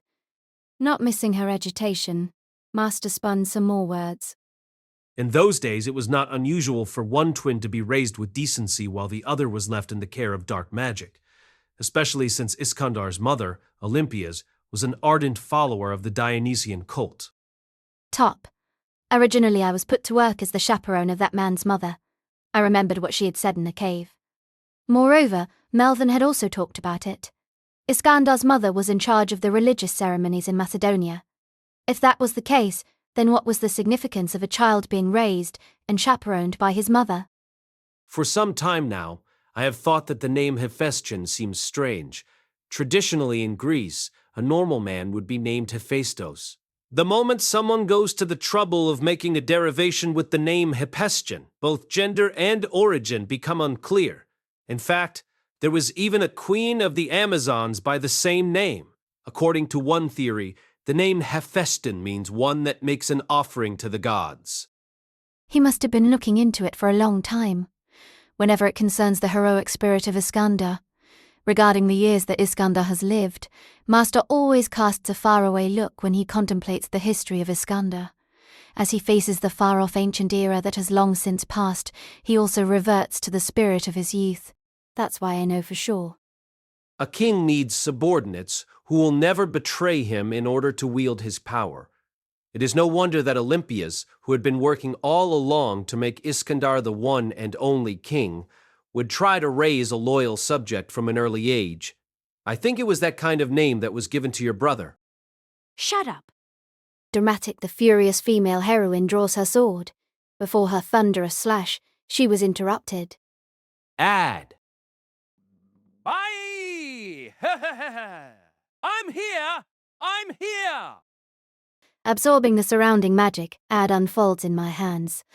The first stage of the practical limitation seal, a great barrier. Just as I narrowly protected Master, a tremendous shock struck my shield. The blow was so heavy that it seemed as if the anger of the heroic spirit was directly applied to the shield, and it was like my whole body might melt. Worried. I'm sorry, Gray. I'm fine. Holding my shield poised, I made it clear. This much is fine. So please, Master, say whatever you want to say. I somehow understood what my master was trying to do. Heartless said that the command seal is one that can only be used 3 times. Only 3 times. Only 3 times. One of the 3 times was just used to summon Faker. Therefore, he would want to continue on without using it again as much as possible. This is why Faker, provoked by Master, is difficult to control here. This is because heroic spirits are not mere familiars and have their own personalities, making them difficult to control. But at the same time, Master knows better than anyone just how to deal with heroic spirits. When I said that Faker was probably Iskandar's body double, I was not referring to physical appearance. Again, Master brought back the earlier topic. Even though that period was already drawing to a close, it was still a time when magecraft was at its peak, also known as the Age of Gods. Magecraft was more powerful then, and much of it was considered magic. Powerful kings always had priests and wizards available to protect them from curses. Going back as far as ancient Mesopotamia, there was even a ritual to bring in a substitute king. Apparently, in order to escape a bad omen, an unrelated farmer was appointed king, and once the calamity had passed, the substitute was killed. A substitute king. A ritual. To avoid calamity. Then, what you are saying, Master, is... Dramatic, she is not simply a body double. She is some kind of magical substitute. That's enough. Dramatic, Faker's movements accelerate. Dodging my large shield, she swung herself around the outside of the train, which was still in motion. Her outstanding mobility allowed her to maneuver with almost no regard for the laws of physics. Her speed was so overwhelming that even my own reinforced eyesight could not keep up with her. I can't get there in time. Yet, in an instant, a lightning net ensnared her body. Ah! Ah! I guess I was able to do it one way or another. Dramaticals had been ahead of the train and set up a trap. A thin electric current was running between his fingers. The thread of electric current stretched like a spider's web across the roof of the train, entangling the entire body of heroic spirit.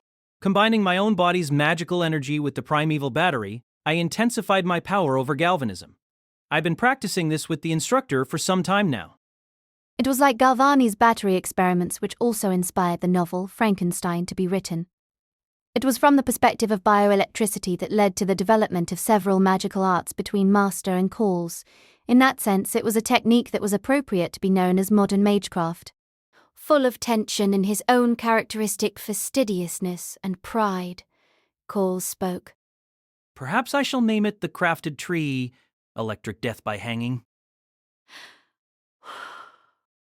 The lips of the smiling spirit were about to murmur something. Gray, she's consuming the magic. His voice pushed me forwards.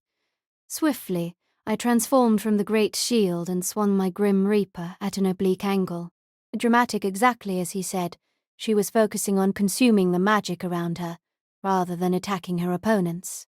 Inevitably, the magic of the primeval battery was also unleashed, but a completely different kind of magic, the kind of magic that was concentrated inside a heroic spirit of the world, also came out and hit back at his energy, which formed around her sword held high that clashed with my attack. In the aftermath of the collision, a tornado blast of wind blew around. However, more than just its power, I was more horrified by the sheer amount of magical power I had just been hit with. Right now, that was... Very dangerous. Gray, Callies, she's a magus. With a pop, Coles blinked. He looked incredulous. His eyes widened, as if to say that he had been prepared to fight a heroic spirit, but those words were a complete surprise. A magus from the time of Iskandar. Instructor, that is. Collis said in a muffled voice. A magus from the age of the gods. If you want to be a magical substitute, the shortcut would be to be a magus yourself. A magus from a time when magic was far more versatile than it is today. Without pausing, Master lifted his eyes at Faker. Olympias, who had wished for her son to be king for some time, must have wondered at the sight of those young twins. If one of them is a general and the other is a magus, then he would have the loyal servants he will need. It is only logical to think that she wanted to provide a reliable magus for her son as early as possible, as well as a general. It is no wonder why they would be so valued. He and she would be the best general and magus for him. Thus, they would be prepared, educated, and trained to serve the king. I was deceived. I was deceived. Or, perhaps I should say, I was mistaken. I had simply thought that she was a general who had fought alongside Iskandar, wielding a sword because of the previous battle. The fact is, among the tens of thousands of Iskandar's men, Hephaestion is the one general whose name shines brightest. However, if her true identity was not Hephaestion, but the double of the king... I said shut up. Add, consume. Dramatic, breathlessly, I slash at her with the Grim Reaper. If Faker is a magus from the age of the gods, then she will be able to use it without fail. That would be like reducing the chances of us winning, which is already near nil, to begin with, down to a complete zero. Dramatic, thankfully. It seemed that as long as she continued to absorb magic power, she would not be able to use her magic, but instead, the velocity towards me was increasing more than ever. Yippee! This is amazing. I don't care about the quantity, but this quality of magic power is rarely seen in the modern world. I can see that Master's words have made her go into a state of rage. Otherwise, she would not have used the same move a second or third time when her magic had been nullified the first time. However, even so, there would be no fourth time. Having given up on magic, she returned to her sword and struck back at twice the speed of ours. The core of my body was hot and tingly. My magic circuits, running at a higher level than usual, have boosted my muscular strength, agility and senses to a whole new level. No, surely there is more to it than that. The warrior spirit of the hero before me was blowing me away, making me realize that I couldn't afford to be frightened by my own strangeness. Behind me, I heard the voice of Master. You would have continuously spread false information about what Iskandar looked like in order to avoid curses. No, in fact, you probably even acted in Iskandar's name. Therefore, the image of Iskandar passed down to posterity was mixed with a lot of what was really you. Black hair, gold and silver heterochromia, a small body for a man. Suppose they were entirely due to intelligence operations at the time. No wonder Iskandar took her with him on his many battles. Whether on an expedition against the ancient magic of Egypt or against the hereditary magic of India, she was the conqueror's trump card for protection. And, because it was a trump card, her true identity was concealed. Master is now exposing the secret that Faker had kept until his death, or rather, even after her death. It could even be called an incision. I realized that I was barely able to withstand the onslaught of this heroic spirit, only because of the cruelty of his words. It's a real dismantling, eh? Heartless, who was watching, suddenly muttered. Master's words dismantle her mystery. Upon observing the scene, Heartless gave it that name. Master's method was to dismantle. Dramatic. Suddenly, Faker took a big step back. She tried to catch up with him, but spun back with something that was not a spell. I must correct you. A brooding voice broke out from the female heroic spirit. If only for an impression, we used to really look alike, at least enough to be his representative. The fact that I was made to be a substitute was only an extension of that. It was my brother who was mistaken by the mother of Darius. Faker says, baring her teeth like fangs. Her eyes were filled with intense hatred. Eyes that were a mixture of murderous intent and hostility blended into a black ball that absorbed all light.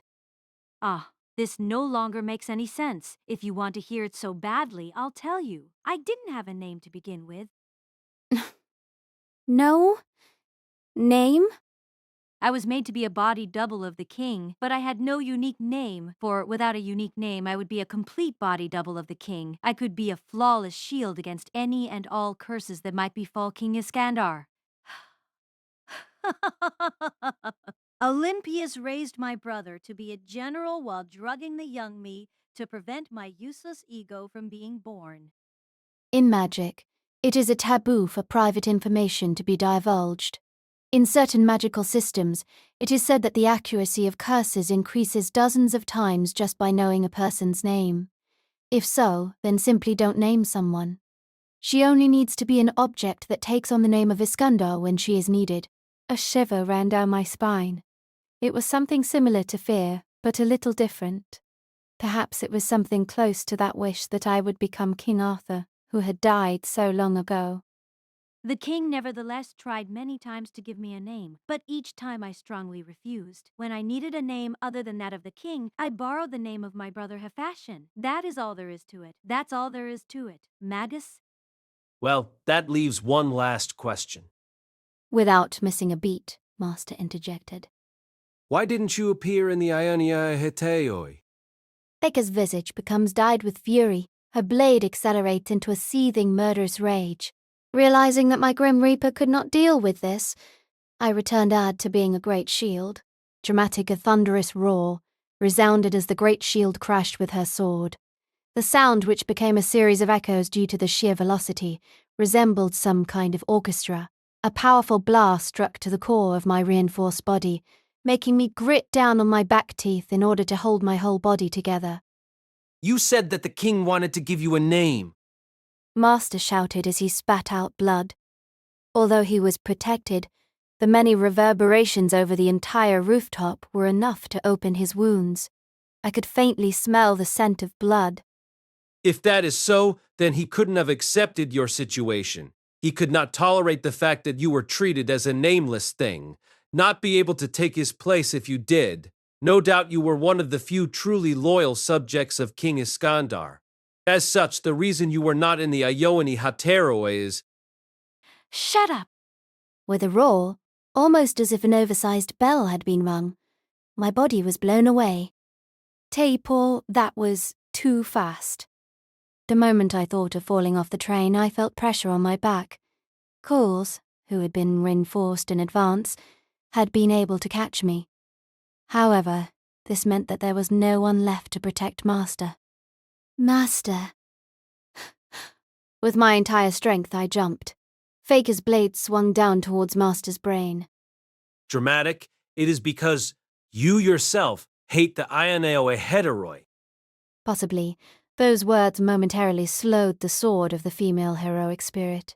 To seize that one moment, I threw Ad in the great shield form. The crash of lightning explodes the entire rooftop. A ricocheting Ad flies back to me, drawn by my magical energy. Master was thrown back from the other side of the rising dust, and his body stopped halfway across the train.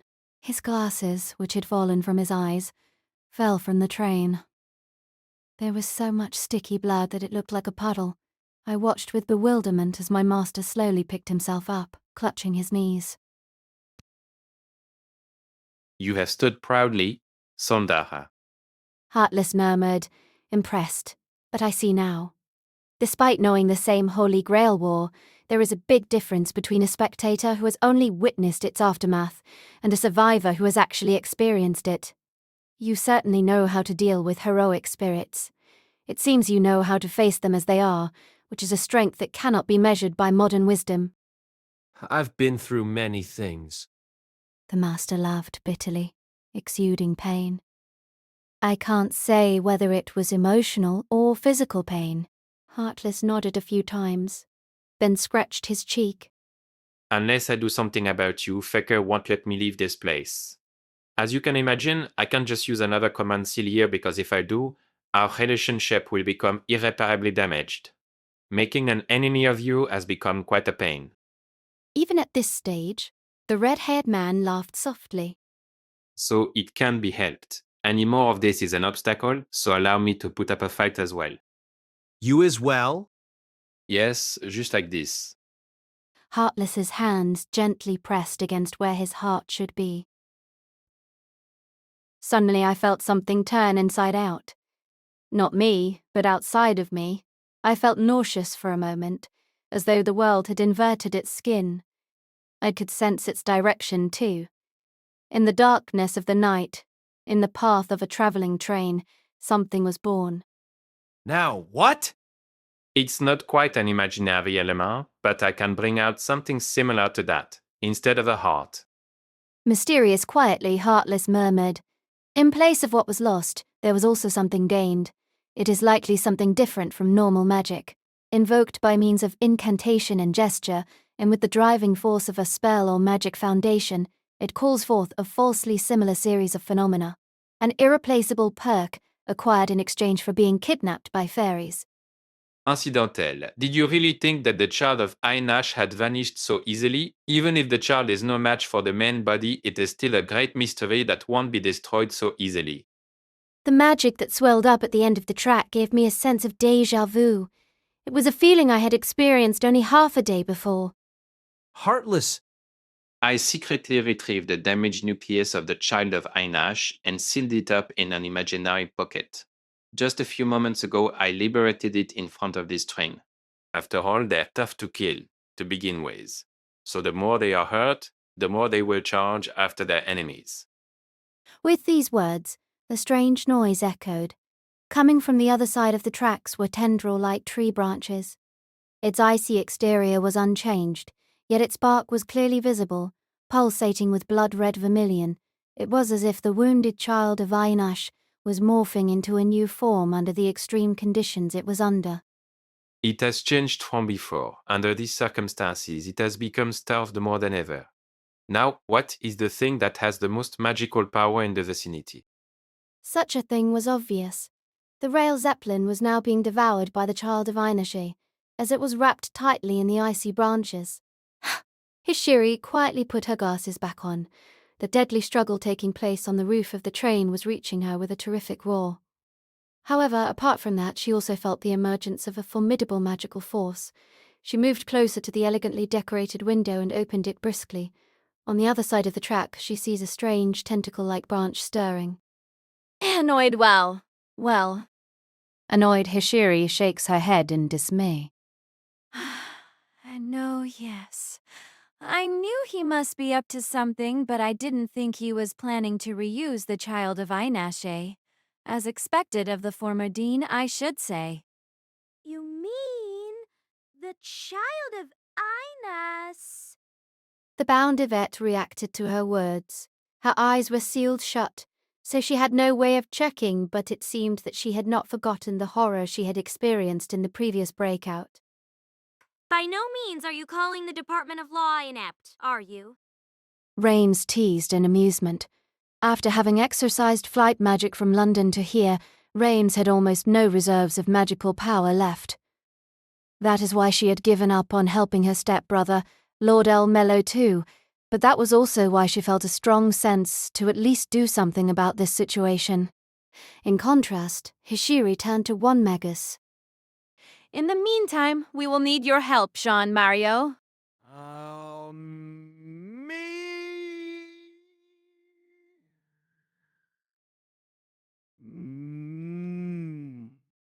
Jean Mario held his hands up as high as he could and made a hold-up-like motion with his head.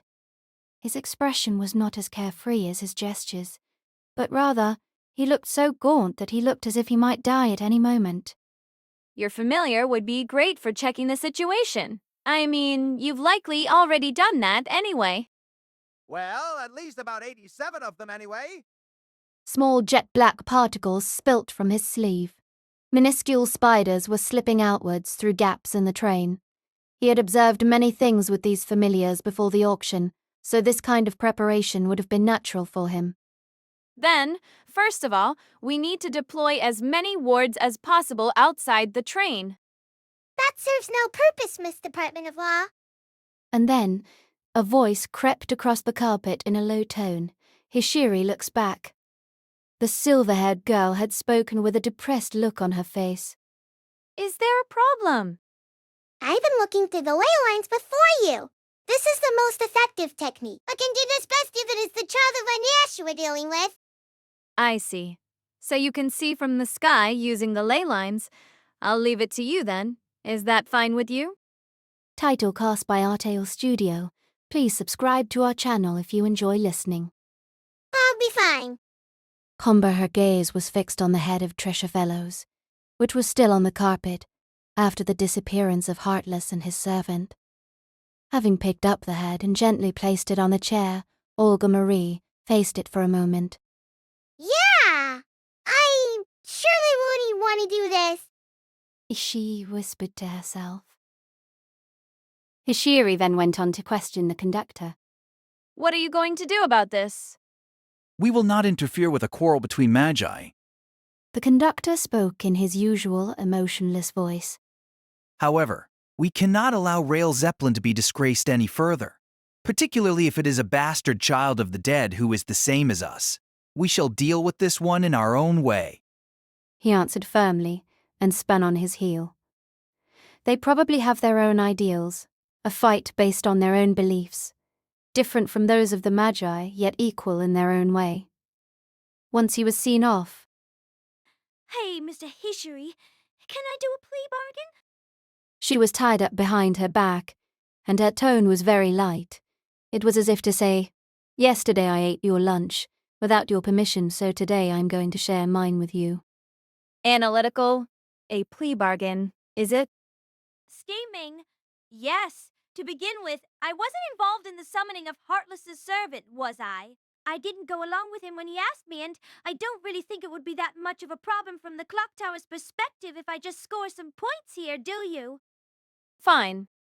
Hishiri shifted her palm as if to look up.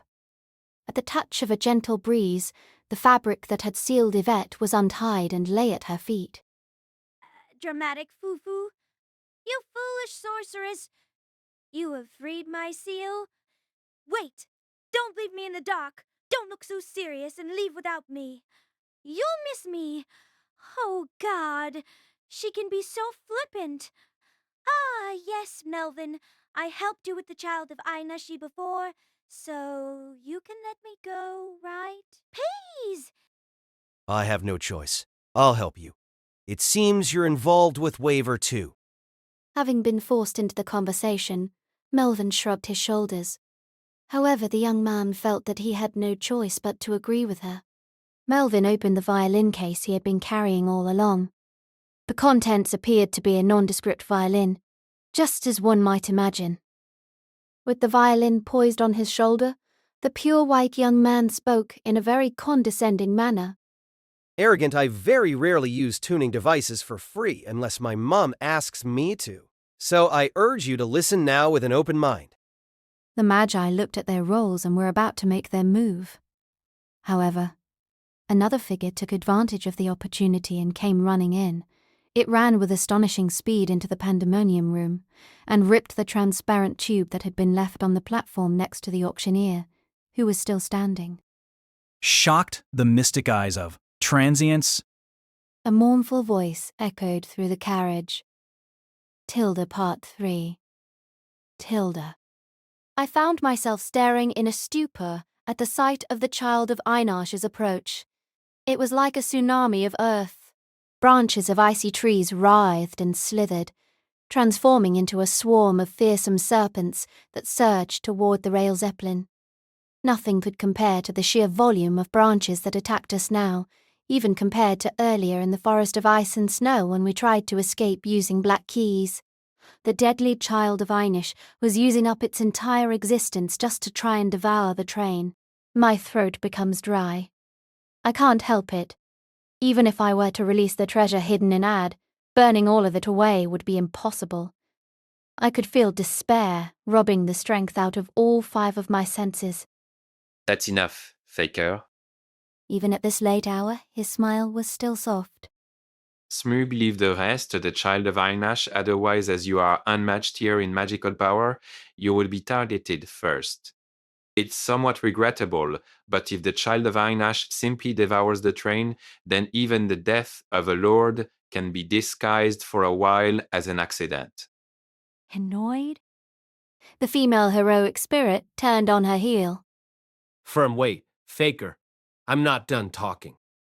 How much more is your tongue going to wag? You are going to be swallowed up by the forest anyway. Why don't you desperately try to hold on to your life until the very end? Challenging, that's not going to happen. Not as long as you claim to hate the king's army. Faker glanced at him, and Master's lips lifted in a scowl with a pale face. Proud, after all, I am also a vassal of that king. You dare to say that still. Giri, the sound of teeth gnashing was surprisingly loud. Her bewitching gold and silver heterochromatic mystic eyes looked upon Master with what looked like a shark's murderous intent. Furious. How I loathe that army of the king. Her human form roared like a raging fire. Hateful, I hate those fools that destroyed everything the king built, as well as any who seek to join their ranks. And Olympias, who taught me magic and tried to manipulate the king, and my brother, who knows how it ended, yet still lines up with those fools. Ha, that explains it. Master squinted at Faker's indignation. The reason you did not show up in the Ionia Hetairoi is because you ignored the call. Analytical. It was a terribly simple conclusion. It was not a mystery, but rather an obvious reason. Lecturing the earth is round, and there is no such thing as an endless ocean of wonder. When they find that out, I wonder what kind of bitter thing they mutter. The king and his subordinates alike. Since the world gives you the knowledge you need when you are summoned, it is no surprise that there are some vassals that are transformed by this knowledge. I don't believe any of us wanted to know about the wars of the Diadochi that broke out to succeed the king. Yes, even I know this. If you look at history, the end of Iskandar is clear. When his expedition had finally ended in disaster, and he was on the verge of dying from fever, the king made a last will and testament that the mightiest of the mightiest of the mighty shall reign over the empire. Although I do not know his exact intentions, it was obvious from the outset what would happen next. That was the successor Diadochoi War. The empire, which boasted an area of territory outstanding even in the full history of mankind, was quickly divided, with influential generals fighting amongst each other. Among them was even his mother, Olympias, and war raged for decades. Those who had once aimed for the most beautiful ocean in the world forgot about such foolish fantasies and fought each other to the death, causing massacre after massacre, leading to a war that would last until their children and grandchildren's generation. What could be a more cruel end to a dream than this? Analytical, if you were the king's substitute, then you must have died before he did. You would never have known of the wars of the Diadochi before you died. When we first met, you rubbed me the wrong way by comparing me to Eumenes, Aristotle, and so forth. So you hated all of them. That's exactly right. Observant, Faker promptly states. Even if the king approves, she does not approve. Even if the king forgave it, she does not forgive. One could say that this great anger was aimed at all of the king's men, who numbered in the tens of thousands. No, perhaps even the king himself, who allowed them to cause such an end. Then something odd happened. One of the eyebrows of the female heroine furrowed in interest. Foo, foo, foo, foo, foo, foo, foo, foo, foo, foo, foo, foo, foo, foo, foo, foo, foo. His voice spilt out into the cold air. A pause passed over the rooftop for a brief moment, as it seemed so out of place. My wounded master had started shaking his shoulders in a funny way. Dianoid, what's so funny? No, I just thought it was odd. How could a great king who led such a huge expedition and held the loyalty of tens of thousands of soldiers, cause his own body doubled to become so pissed off that she would turn her back on him? For whatever reason, he never did have an endgame. Honestly, he might have actually had no talent.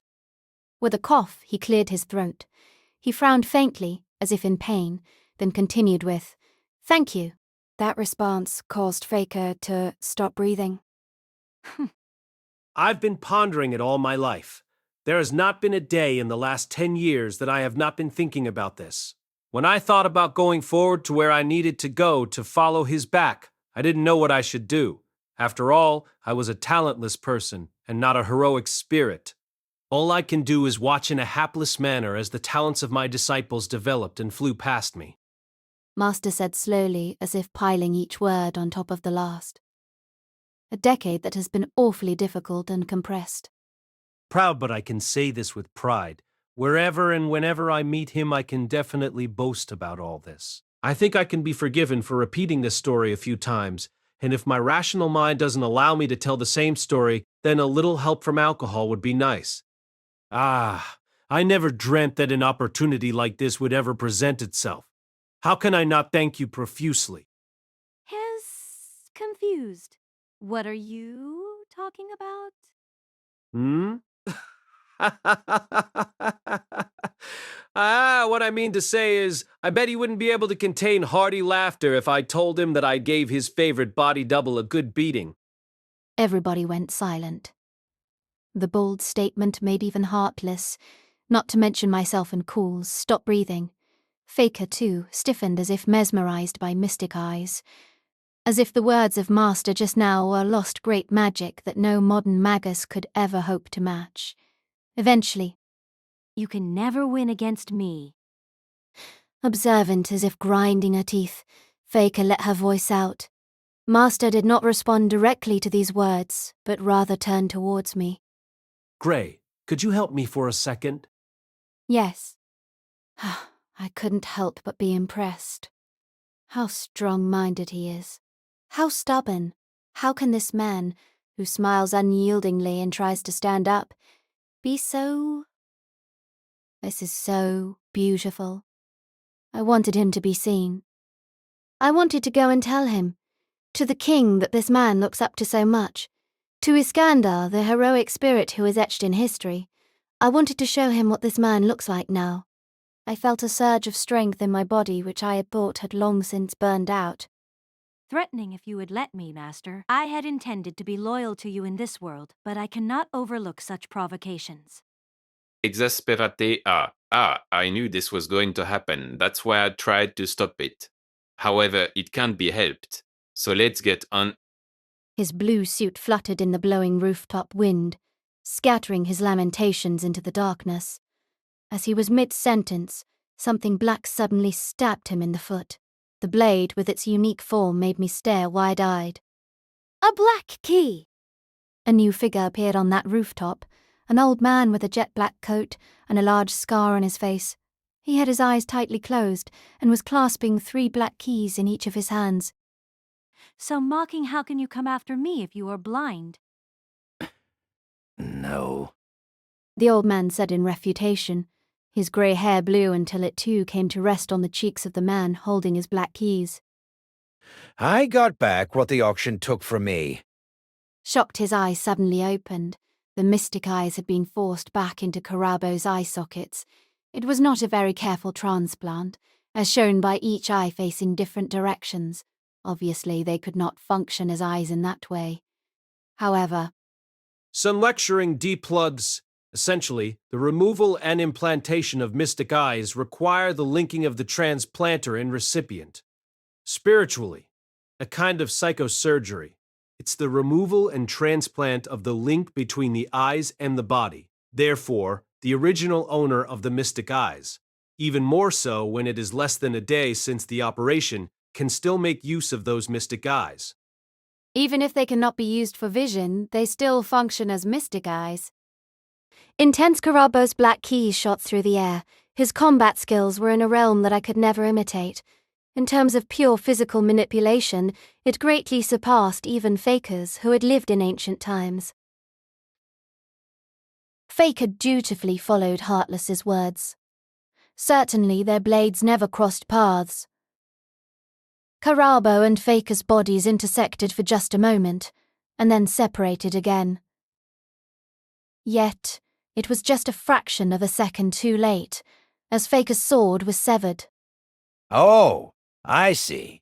So this is how it looks. Analytical Karabo laughed. Now, that's not to say that his Karabo's black key was so sharp that it delayed the cutting. Evidently, the sword was cut in half at different times. It worked out like a film with dropped frames jumping over the time axis. It's bubbles. intense the old priest's voice rumbled. Without giving Faker a chance, his body glided up to her. It was a smooth approach, as if he had seized a gap in time. The black key that Karabo held with both hands roared with a speed that the servant, who should be far superior in terms of simple physical ability, could not handle. The servant was not his only foe. The branches of the child of Einashi that had reached the train were also cut down by the blade, which should not have reached it. Ah, yes. That's right. This world is certainly made of bubbles. His voice and tone were drastically different from Karabo's usual one. When he was being manipulated, Karabo. It is likely different from a simple dual personality. It is likely that this is the repressed desires and emotions of Karabo. I'm analytical before the auction. I requested something from Miss Adashino. I asked if she could keep Karabo informed of every step of the auction, as well as what happened. Then I suppose that's the same reason why Karabo was freed from his restraints. When Karabo learned what had been going on, he realized that he had been manipulated for the past 7 years, and he decided to fight. He retrieved his own mystic eyes and came to this rooftop. Amused, so there can be such a situation as this. You have lost your normal sight, so you have become even more specialized in your mystic eyes. Now you can see things you normally could not with your normal personality, can't you? Heartless? Dramatic, Karabo shot across the rooftop, his blade aimed at that smile. Chanting the form of stars, the form of the sky, the form of gods, the form of me. Celestial bodies take hollow forms from the void. The void forms gods. Mystical, a girl's chant echoes audibly throughout the train. Magecraft is, after all, the practice of rewriting the world. However, the rule is that the longer the bar count, the greater the depth of that rewriting. It is said that the human soul can only endure a 10-bar count. It is for this reason that it is sometimes referred to as the 10-count instantaneous agreement. Of course, prolonged rituals can greatly increase the scale and stability of magecraft, yet in terms of quality, this is where it hits its plateau. One could say that this is the limit of modern magecraft. Focused normally, this would be a large-scale ritual that would take several days to complete, involving the use of the ritual Hall of the Ionosphere. At the moment, with the help of Melvin's tuning, it was taking shape at last. This was proof that the young blood-vomiting man's skills were outstanding. He was helped by Yvette as an assistant. She carefully focused her magic by scrutinizing the general situation, seen through Jean-Maria's familiars by means of her mystic eye. Although the thought was that she was just a specialist in mystic eyes, her support turned out to be down to the most minute detail. Is it because of the El-Melloi classroom? Does the training of the Lord not only develop the characteristics of the students, but also influence this aspect of teamwork? Even so, betrayal is an inevitable part of the clock tower, yet his teachings must somehow be connected to this. Mystical. In addition, Melvin's music had the added benefit of augmenting the workings of his magic engraving with its tonal tuning. According to some, this is the form of tuning that is most effective for magic performed by more than one person at once. Essentially, the use of many magic engravings and magic circuits is wasteful, even for trained magi. This is true even for a single magus, so the waste is even greater when multiple magi work together on a single formula. Melvin's work seems to align the wavelength of each person, if only temporarily. She decides to surrender herself to the beautiful music. Right. I see. I understand now. In the middle of chanting, Olga Marie suddenly whispered to herself. Trisha's head was placed on a chair. She spoke surreptitiously to it with her eyes closed, keeping a high level of concentration. I am allowed to be angry when it is natural to be, right? Powerful. The spell seemed to dance. Her activated magic circuits were even physically hot now, having received power from both her ode and the mana in the air. The heat was so intense that an inexperienced magus would likely burn out their nerves. Were you waiting for me to get angry one day? Trisha! Somber. There was no answer. There shouldn't be. Although it may be possible, for example, to make the dead speak through necromancy, It could only be information from one who has already died, so it would be different than the thoughts when they were alive. Even if the girl's current thoughts are selfish and self-serving, she would not be able to verify them unless she were a magician. But now she spins. She spins the magic she must perform. Chanting, stars, cause, animus, intrum, universe, anima, animosphere. The magic comes to fruition. Part 4. Baker stumbled back. The female heroic spirit's armor had been torn at an angle, and blood was dripping from her shoulders. Comparable to a first-class conceptual weapon. Analytical Faker's groan is understandable. Of course, Ad is no slouch either. The Grim Reaper, the side that holds a great treasure within it, is also powerful enough to kill a servant. However, the old man's mystic eyes could work miracles with even an ordinary knife. Furthermore, the old man's target was neither the servant nor the child of Einish. You manipulated me, heartless. Intent realizing that she was facing a blade wielded with fury, Faker knew that she could not run away. It was the opposite of what happened to Master and me earlier. If the master is attacked, the servant must protect him. The blade swung carried not only the force of the user, but also the power that came from the past.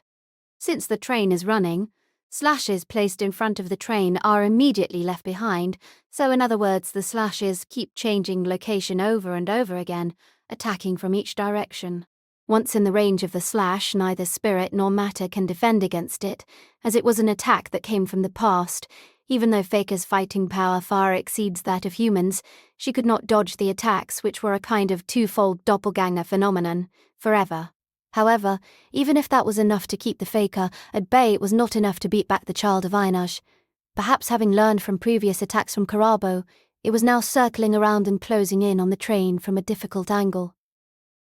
That is when it happened. All of you, get back! The cry, probably transmitted through a familiar, was that of Olga Marie. At once the night sky became bright with stars. Corresponding to the magical energy of the train tracks, heaven and earth drew together and combined in power. If there had been a poet who could have seen this, they would describe it as two star-crossed gods kissing each other. 10 or so spears of light fell down from there. It was truly a magic bullet of starlight. As if in a circular dance, the light gathered in groups and struck all at once. The branches of the child of Einish were instantly broken against the ground and shattered with a wailing cry. That truly was great magecraft. Master smiled bitterly. The great magecraft of the Aminosphere clan was potent enough to blow away even the child of Einish. At the same time, a change in the battle situation also occurred. Amidst the huge amount of dust that had been thrown up that covered even the night sky, Faker, while flying away, was uttering a few words from her lips. Chanting, I pray. As her voice flowed, my entire nervous system yelled out in warning. Me chanting Nereidi. I won't let you.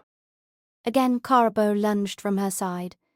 My Grim Reaper sucks in as much magical energy as it can to nullify the magic.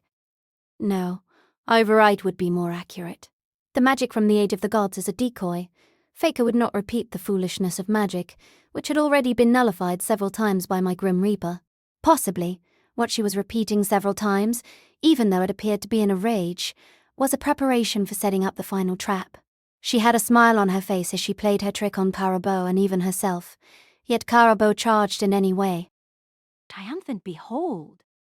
Dramatic, the female heroic spirit's eyes flashed with a spectral light, gold and silver heterochromatic mystic eyes. The timing was too deadly, not only to Karabo, but also to my master, whose mystic eye killing glasses had fallen and smashed earlier.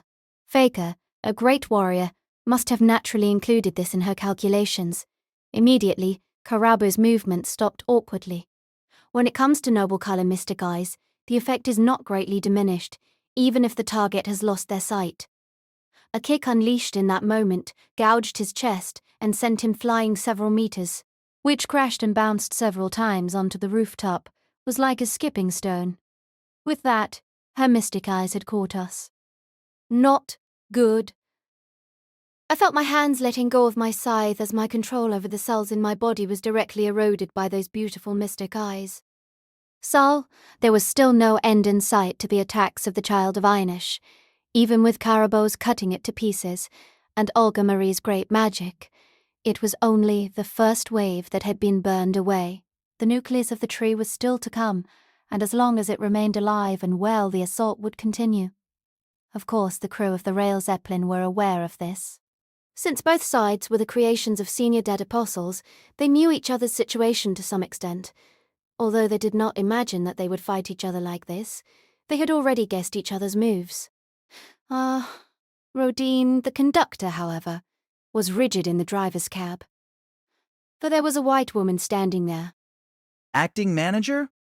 Her voice was empty. After that psychic surgery, he didn't expect her to appear again so soon. That is how ephemeral she is. A phantom left behind by the former manager. A shadow allowed to exist only in this Rail Zeppelin. Indeed, the translucent woman's figure seemed to be about to vanish in a puff of smoke, which must have meant she was being strained beyond her original limits. Firm, not only that, I give permission for the use of a great mystic eye projection. She also spoke. It would be a great shame for Rosé and, for that matter, myself, for the train to be damaged any further. Rodin was left with no choice but to think about it.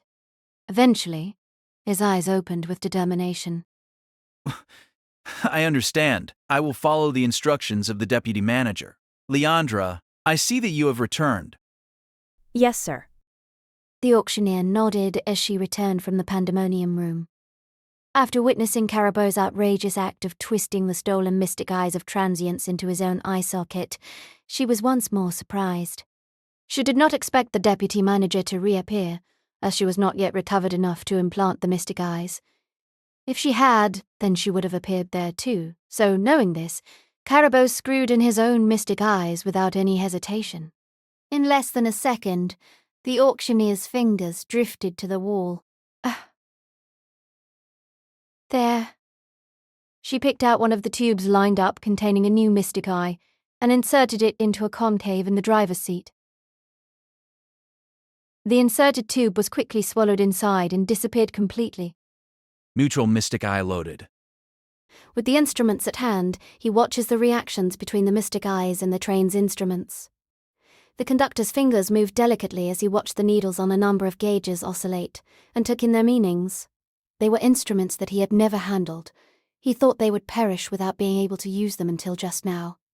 The deputy manager disappeared from the scene.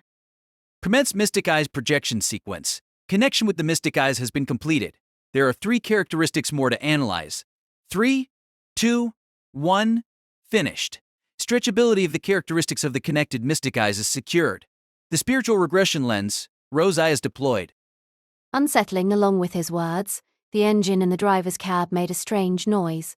The sound of gears grinding against each other was more like a scream than an engine. It seemed to make such a cry that would only be heard if the skin and flesh of a person were peeled off slowly until only the bones were left to rub together. Shouting, Great Mystic Eyes projection. He pulled the lever with a jerk. The train opened its eyelids. Tilde, Part 5. Tilde. The train opened its eyelids. It was a sight that could only be described as such. A giant eye appeared at the front of the Rail Zeppelin, which was supposed to seem normal on the outside, even if the inside was strange. No, it was mystic eyes. The mystic eyes that were inserted were the noble color of flame, emitting a power 100 times greater than that of the mystic eyes. The mystery emitted from the giant eyes burned away the branches of the ice tree as far as one could see. When compared to the flame mystic eye that Vet used in that ice and snow forest, it was clear that it surpassed that by an order of magnitude. Both its terrifying firepower and range exceed Rivette's counterfeit magic eye, which should be comparable to the noble color by a ridiculous margin. It is like fireworks and missiles. This Rail Zeppelin possessed such immense mystery that it is foolish to even compare them. Another anomaly, then, was happening on the rooftop. Paint air. A low moan spilt out in front of me. Even I couldn't believe it. It seemed as if Faker's magical eye, the noble color of compulsion, had once again overpowered us. However, I had been ready this time, and I broke free as fast as I could. This is... Karabo shook his head as well from the place where he was blown away. This was definitely the moment that she would overwhelm us with her evil eye. As a warrior, Faker was definitely far above both of us. Then, why is this the result? For some reason, the female heroic spirit was bleeding profusely. And pained. The edge of her lips erupted with bubbles of blood as she held a rip in her armor. It was my own scythe that did it. The full force of the blow was still resonating in my arm. The blow that ripped through her body diagonally would not spare her from serious injury, no matter how servant she was, and yet this female heroic spirit stared at her master sternly, without even kneeling down on one knee. Accusing, you've been waiting for this moment, haven't you? You were waiting for the moment when I would turn to my mystic eyes. I knew you would turn to your mystic eyes. My master, whispered behind my back, while holding that mystic code in his hand. Nazar Bonkugu, a talisman with an eyeball motif that protects against mystic eyes. Master had spoken of the power to see. He said that what manipulated Karabo 7 years ago, and in this incident, was hypnotic mesmerism using the power of seeing, and that the stronger the power of the mystic eyes, the more irresistible that hypnosis would be. Now Master had used it in reverse, and had briefly incapacitated Faker. Of course, it is not my magic, but rather Miss Adashino's. Master spoke with the shattered Nazar Bonkuk in his hand. The eyeball amulet broke, as if it could not withstand the intensity of the magical power. Heartless was motionless. Karabo, whose sternum was likely broken, was falling back. Master spoke on a rooftop which was temporarily scoured by the mystic eye projection of the Rail Zeppelin against the child of Einush. Analytical, let me ask you one thing. One thing rubbed me the wrong way. Did you, perchance, develop doubts before you died? Suddenly, I remember. At that time, Faker told Master that all of Iskandar's subordinates had only ever put their own interests first. That was back at the back of the train, the first time she called out Master to do battle. Deductive, if I follow your thinking, it would not surprise me in the least if you came to a disagreement with the other followers of Iskandar while he was still alive. It would be more natural, given your proclivities. In fact, it's quite conceivable that you could have challenged all of them, testing if they truly wished to be his followers. If that is the case, then perhaps he would have wanted you, as well as your brother Hephaestion, to meet me.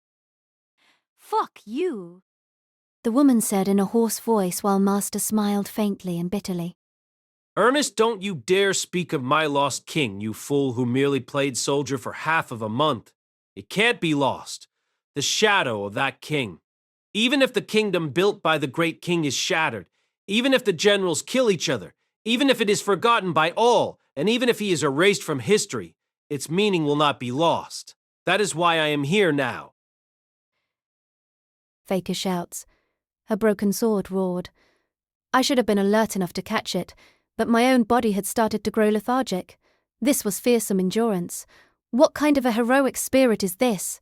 Even though she had received wounds that would have killed even a non-human, Faker was still alive and well. This was the resilience of the body double of a man who had conquered the known world. Considering the Magus has sealed my sword, your disciple has sealed my magic, and you sealed my mystic eyes. Yes, I admit that. Each one of them, though not all your acts, show some kind of talent as a leader of man. Then let me see you survive from this point on. When she swung her broken sword, the sky was torn apart into the void. The majestic figure that appeared with black clouds from within that void was the Gordian Wheel. At last, the female heroine had invoked her noble phantasm. Shooting through the void were hoofed hoofs of lightning. The chariot-drawn bone dragon raged, ready to destroy any enemy. This dragon species is a result of the serpent worship of Dionysus. When the king entrusted me with his chariot, I controlled it by magic, just as he controlled his chariot by the divine authority of Zeus. Master would tell me this later.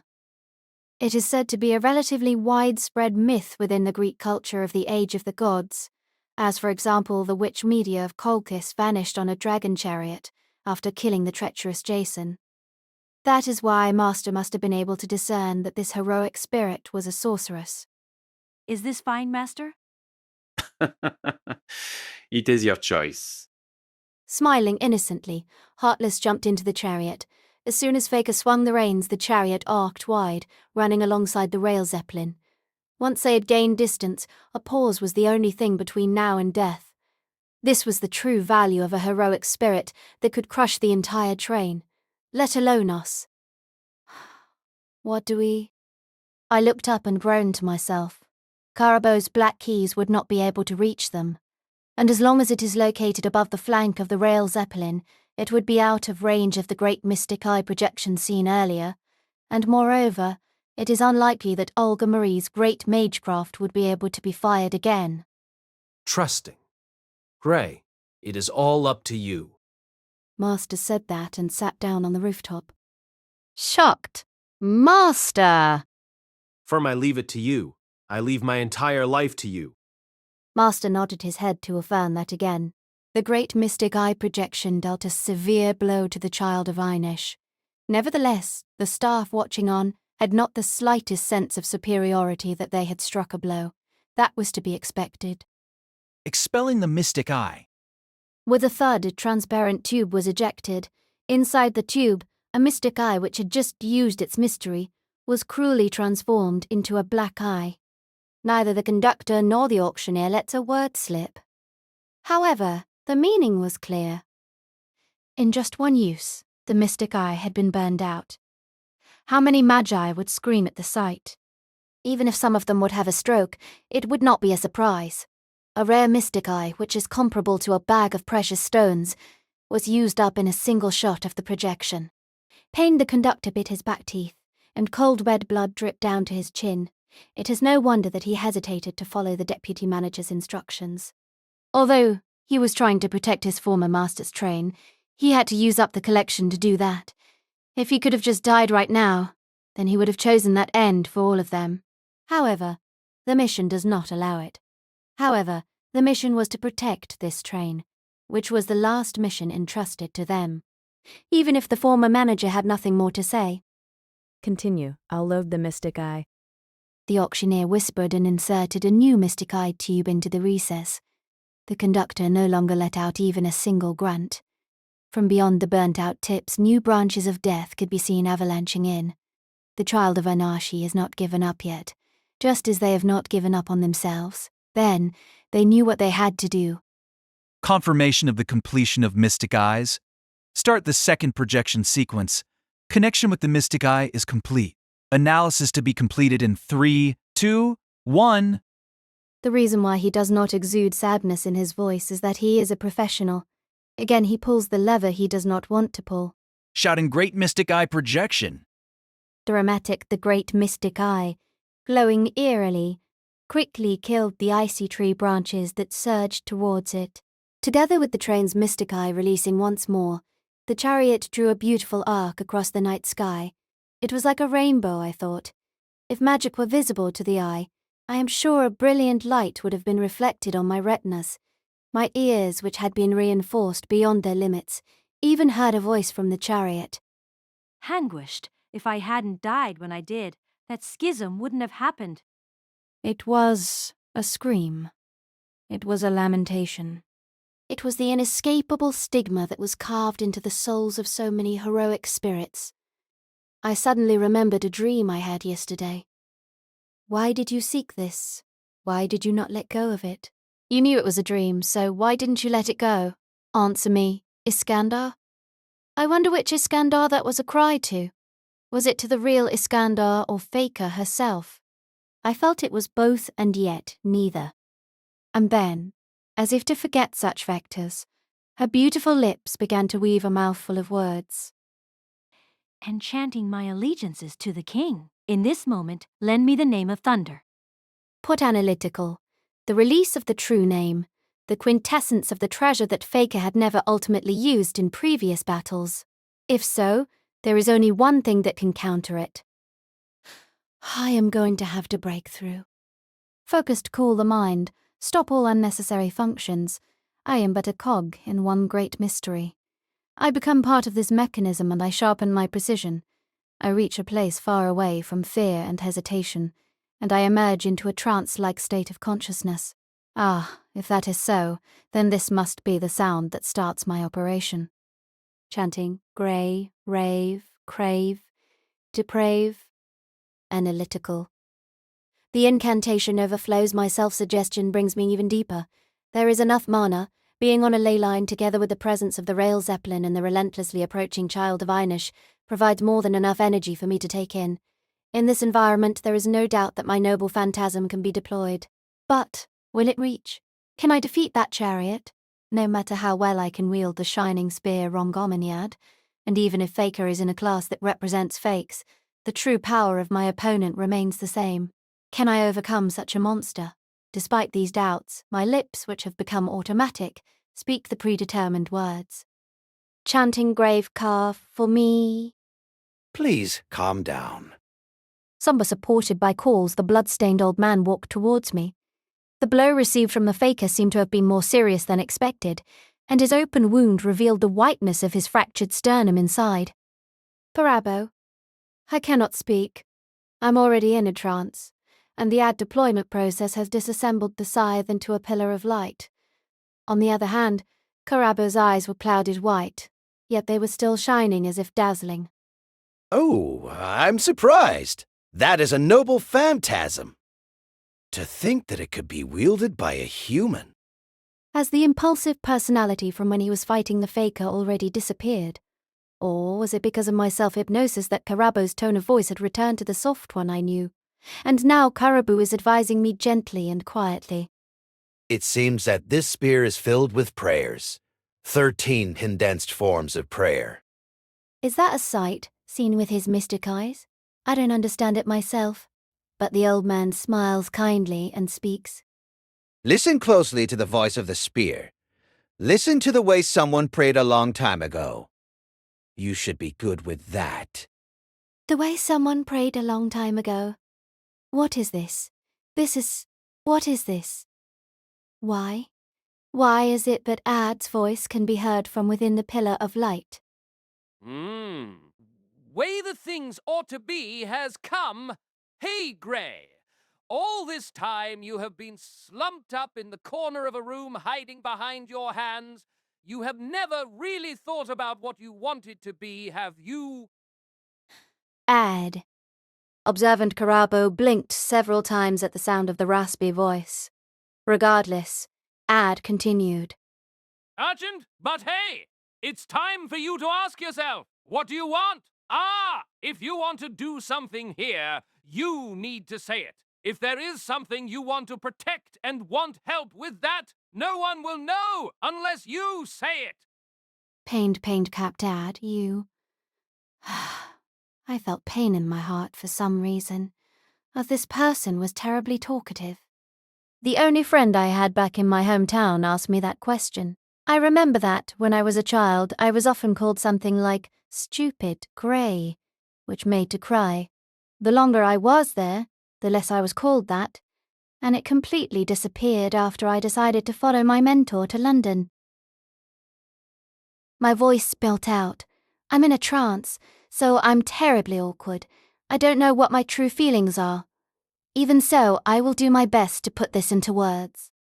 I want to protect my master and everyone else. I want to be able to protect myself. Hi-hee-hee! Hi-hee-hi-hi! You loud and clear, stupid grey! Robotic suspension of pseudo-personality. Magical power collection rate has exceeded threshold value, initiating second stage of limited release. Mystical Ad's voice switched back to his usual automated voice. The automated voice then moved on to something I was hearing for the first time. Robotic Seal 13, round table decision start! Analytical, his words reminded me of a legend I was told long ago. Originally, it is said that the Holy Spear was not a weapon. It is also said that the original mystery was brought about when humanity took over as the spiritual leader of the world. The planet was then covered in a texture of human-focused, physical laws, and several anchors were thrust into the earth to maintain that thin texture. Romgaminiad, the spear that shines to the farthest reaches of the world, is one such anchor.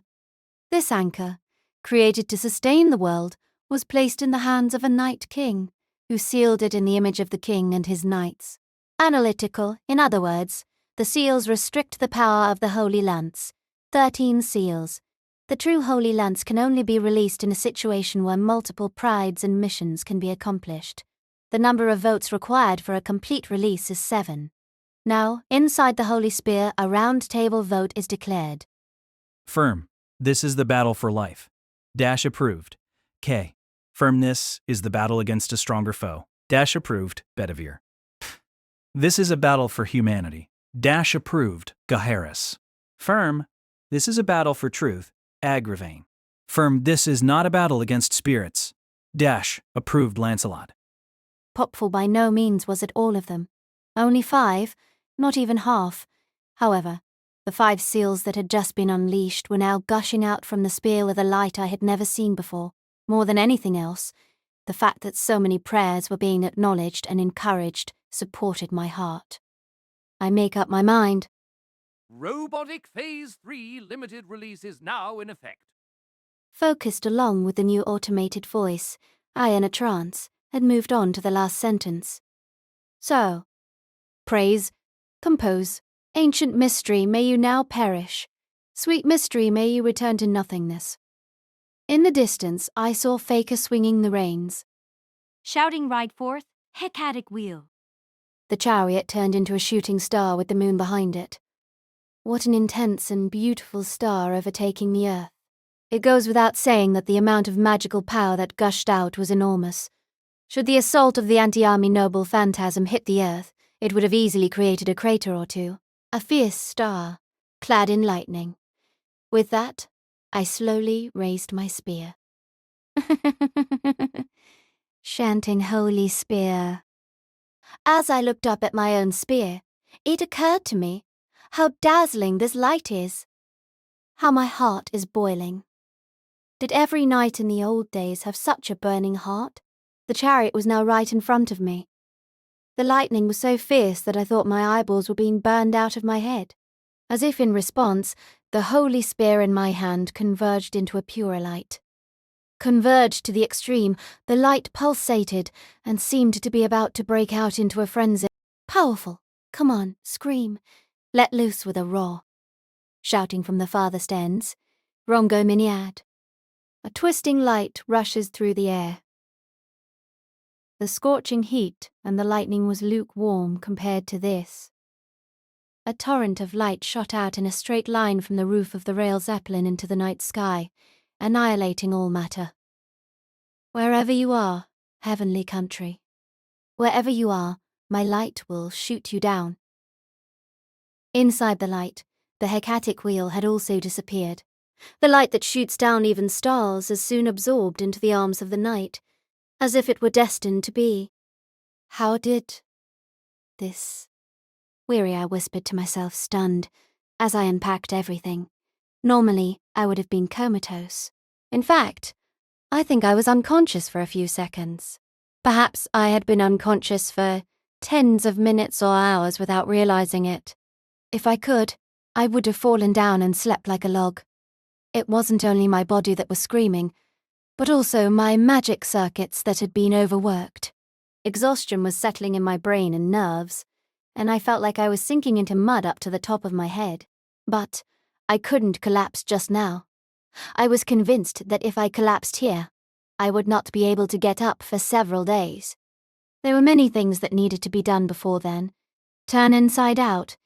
It was just before I released the noble phantasm that I thought I heard such a voice. That is why I could not by any means fall down until I confirmed that my surroundings were safe. I moved my whole body. My 5 limbs, which had been lighter than feathers a moment before, seemed to have had their blood vessels replaced with lead. Still, I crawled awkwardly and miserably across the rooftop. Worried. M's grey. On the other side, Coles was there waiting for me. In the arms of the bespectacled boy, limp and helpless, the old man had lost his strength. Carabo, I didn't need to hear the rest of the boy's trembling voice. No matter how well trained the agent's body was, there was no way that this old man could survive having his breastbone crushed. No, perhaps he may have exceeded the limits of his brain and body when he put his magical eye back into his eye socket. I wonder if he was even able to see the appearance of the spear Rongominiad activating. Was the last view he saw the past or the present?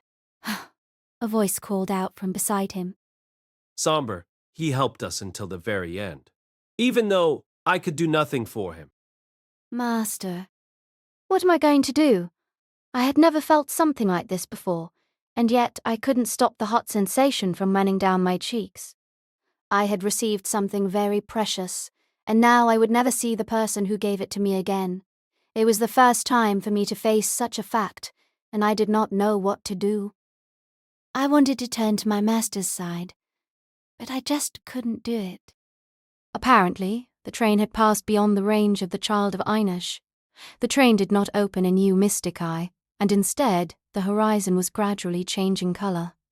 Master took a small breath. Weary we have dragged out the auction for so long. It's about time now. I am sure I will remember this colour for the rest of my life. Whenever I see similar colours in the rest of my life, I will remember the memory of having received something precious at that time. Whenever the past comes to the surface like a bubble, I will feel the bitter warmth of the past, as if it were an ephemeral dream.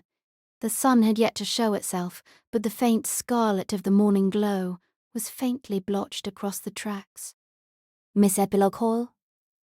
What followed can be divided into several episodes. The first thing to talk about would be Cole's forvage.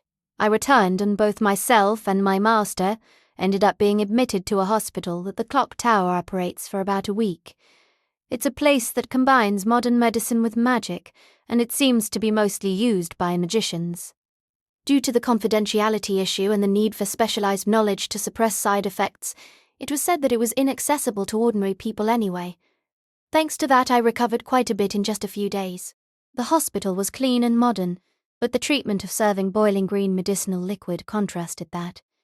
Nevertheless, the effect was undeniable. During my visit, Coles appeared.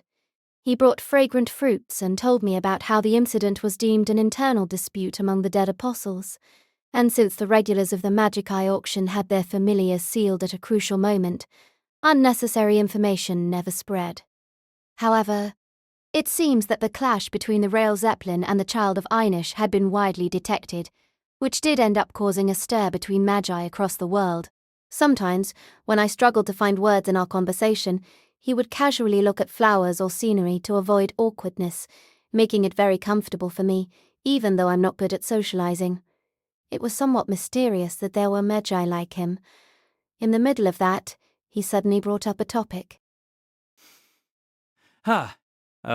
I heard that Dr. Heartless told you about my sister? Observant in the white hospital room, Carlis scratched his nose, looking embarrassed. Ah. Well. No, it's fine. I'm not hiding anything. Observant, he smiled, and put on his glasses, his eyes looking distant. My sister had much more talent as a magician than me. Everyone who knows the Forvage family acknowledges that. Even after I have become a little better now that I have met the professor, I still wonder what would have happened if she had been the one who met him. Things like that are what I worry about. His words were similar to the disguised Heartless. Heartless called it possession. It was the type of transformation where the person themselves enters another body. However, I felt that there was something different about it. Maybe it is the desire to be different. But I liked being Coles, he had said. Slur. The district operated by the Department of Modern Magecraft. In reality, it was more of a barely cobbled, together street than a district, but Coles seemed delighted to mention its name. I never expected an imposter of me to appear, but I'm glad I came here anyway. I'm glad I got to meet the professor, and I'm glad I got to see everyone. I'm glad that it was me, and not someone else. He pats his chest confidently. Lying down on the bed, he looks at me with kind eyes and says, Everyone, including Flattened Rhines, are waiting for your return. Especially some, upon hearing that you were injured, he was so agitated that he almost abandoned the rest of his special lectures at Mistile. We all had to desperately stop him from charging into this hospital as a half-transformed beast. Was he trying to finish me off?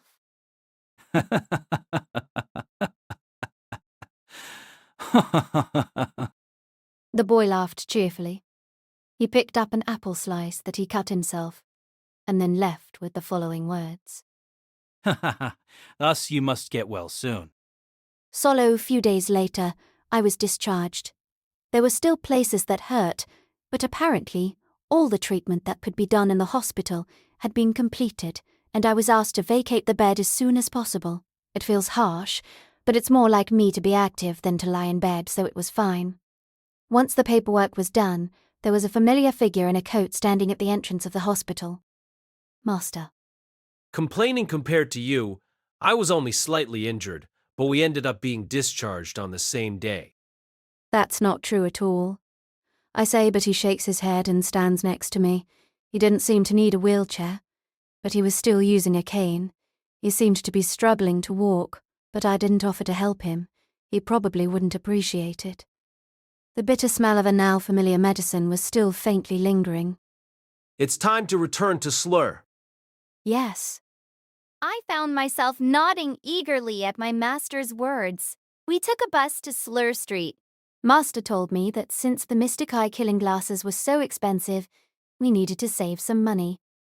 I followed him obediently because it felt like I was experiencing his usual demeanor again. However, I had to make an effort not to hum thoughtlessly. We turned a few corners, passed through the barrier that keeps out the general public, and turned into the patchwork-like street. However, something else made me stop. Observant, a far, Eastern native dress was fluttering as it came from one end of the street. The outfit was called kimono, and it depicted a crane. I remember hearing in the master's lecture that in Japan, because the voice of the crane carries far and wide, it is said to be a messenger from heaven. I believe the lecture continued to talk about how, in contrast, in Europe, birds symbolize awakening, and that there are several allegorical stories and coats of arms featuring a crane holding a white stone. It was Adachi no Hishiri. Polite, huh? I heard you were being discharged today. I'm glad we could meet. And skeptical, don't play dumb. There's no way this is a coincidence. Observant? Ara? You're still using a cane. Hishiri ignores the reply and pointed that out. Perhaps Master had fully anticipated this, as he just snorted lightly and tapped the ground with the cane. Oh. I see. Take care of yourself. Today I came to give you evidence I have had in my care. With that, Hishiri handed over a small box. After Master confirmed what was in the box, I felt like crying once again. Inside was the holy relic that the Master had paid such a huge sacrifice to recover, a faded crimson piece of cloth. He carefully put the lid back on and placed it in his suit pocket. Analytical, the incident from 7 years ago has ultimately gone unpunished. The Church, too, at this point, would not want to rehash that incident and admit that the person they put in charge of the investigation was manipulated by the culprit. It would damage their reputation. That would certainly seem to be the case. It seemed that a major reason Heartless, who was a former dean, was not being held accountable by the Magic Association was that he no longer held any position in the clock tower. Let alone for the ordinary police, it would be impossible to investigate an incident which was vested so deeply in the magical side of the world, from darkness to darkness. Once more, another instant goes by. Once all the verifications were over, it seems that Yvette El-Melloi was also released. Observant, Hishiri softly surveyed the old and new street mixed with brick and concrete. Hishiri quietly looked around at the street, which was a mixture of old and new brick and concrete. Then, "There's something I wanted to ask you." She broached a question to my master. Analytical, in terms of the incident, you would know best about the holes in your own deductions, wouldn't you? Why did he summon the servant? When Master responded immediately, Hishiri smiled. Analytical, indeed. A ghost liner is certainly a valuable thing. For a magus, it's not surprising to think about summoning one, even if it costs their life. However, it's not like there aren't other valuable things to obtain. Mystic eyes are one of them. To put it simply, the risk is too high for the return. Also, if your reasoning is correct, Heartless was manipulating Karabo during the incident. If so, he should have been able to foresee that a nameless body double would appear if he summoned Faker using Iskandar's artifact.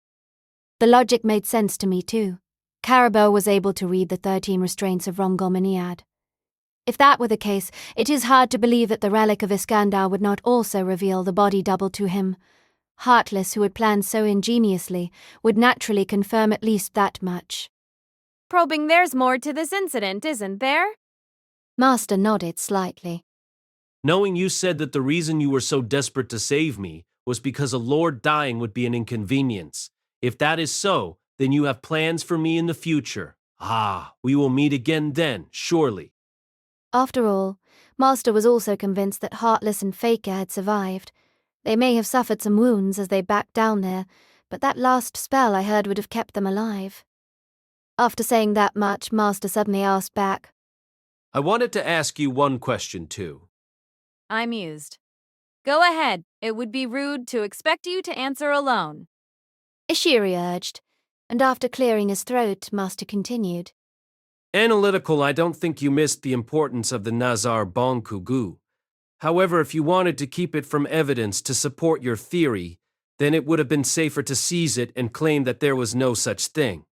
At first, I thought you were encouraging someone else to deduce correctly, but that is too roundabout.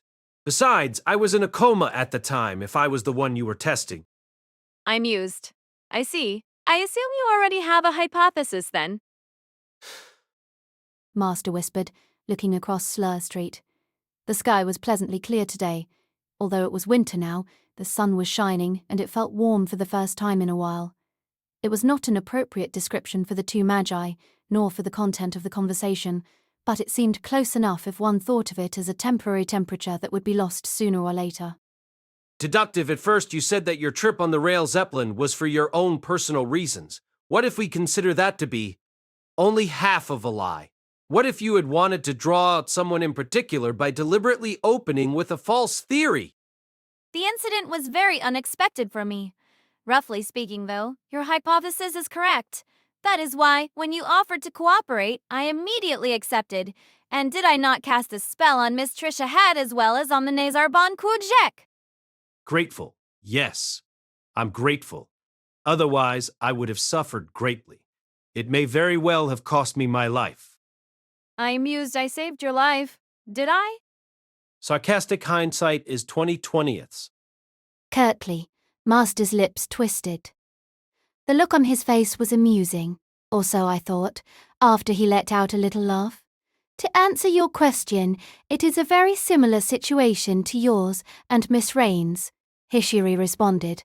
Her kimono waved in London's winter as she smiled as she always did. Revealing. Dr. Heartless is my brother-in-law. We were both adopted into Norwich.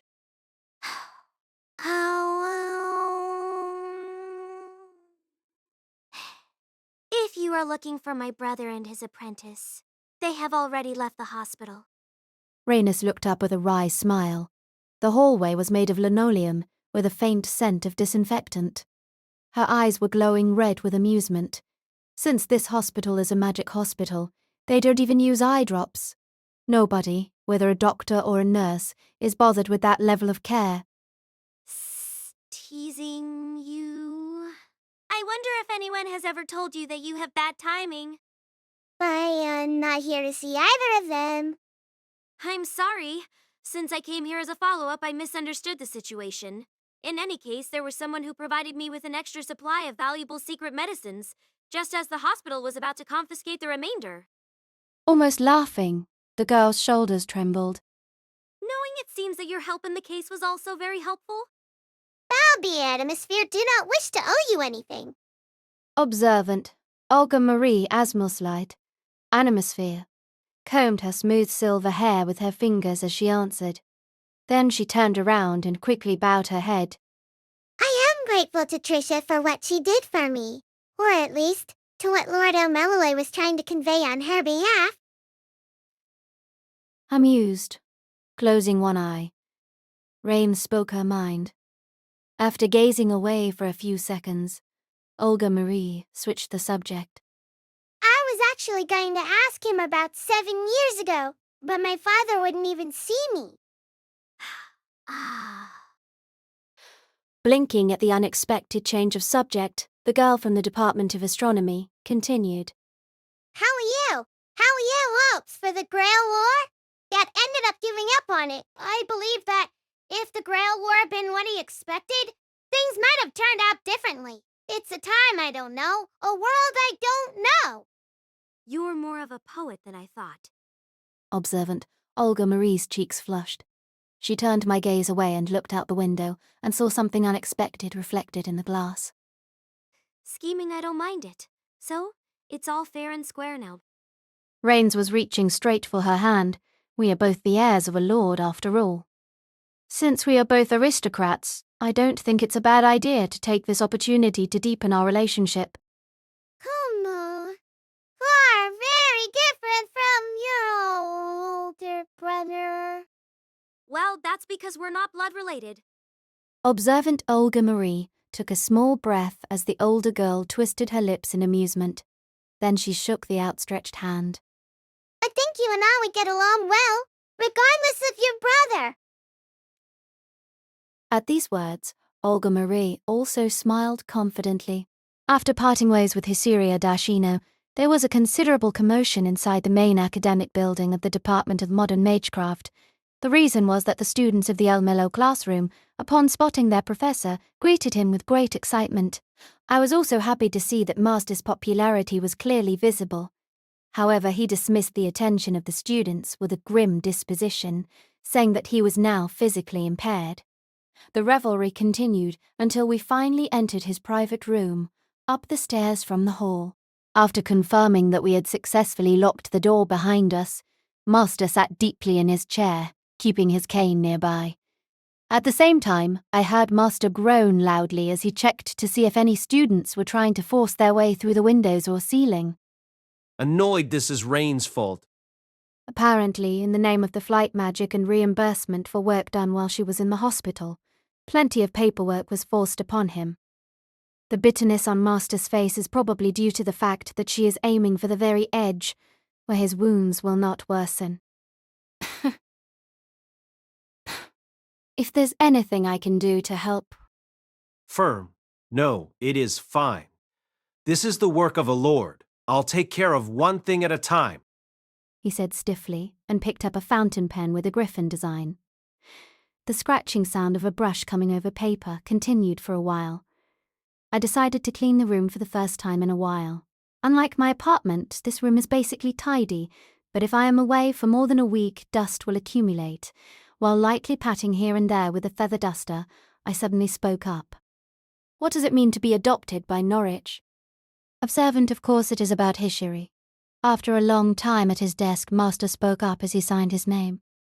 In lecturing, Norwich has always been known as the Daddy Long-Leg House, as they would support gifted children. Usually they simply help to fund tuition, but there has also been a pattern of outright adoption.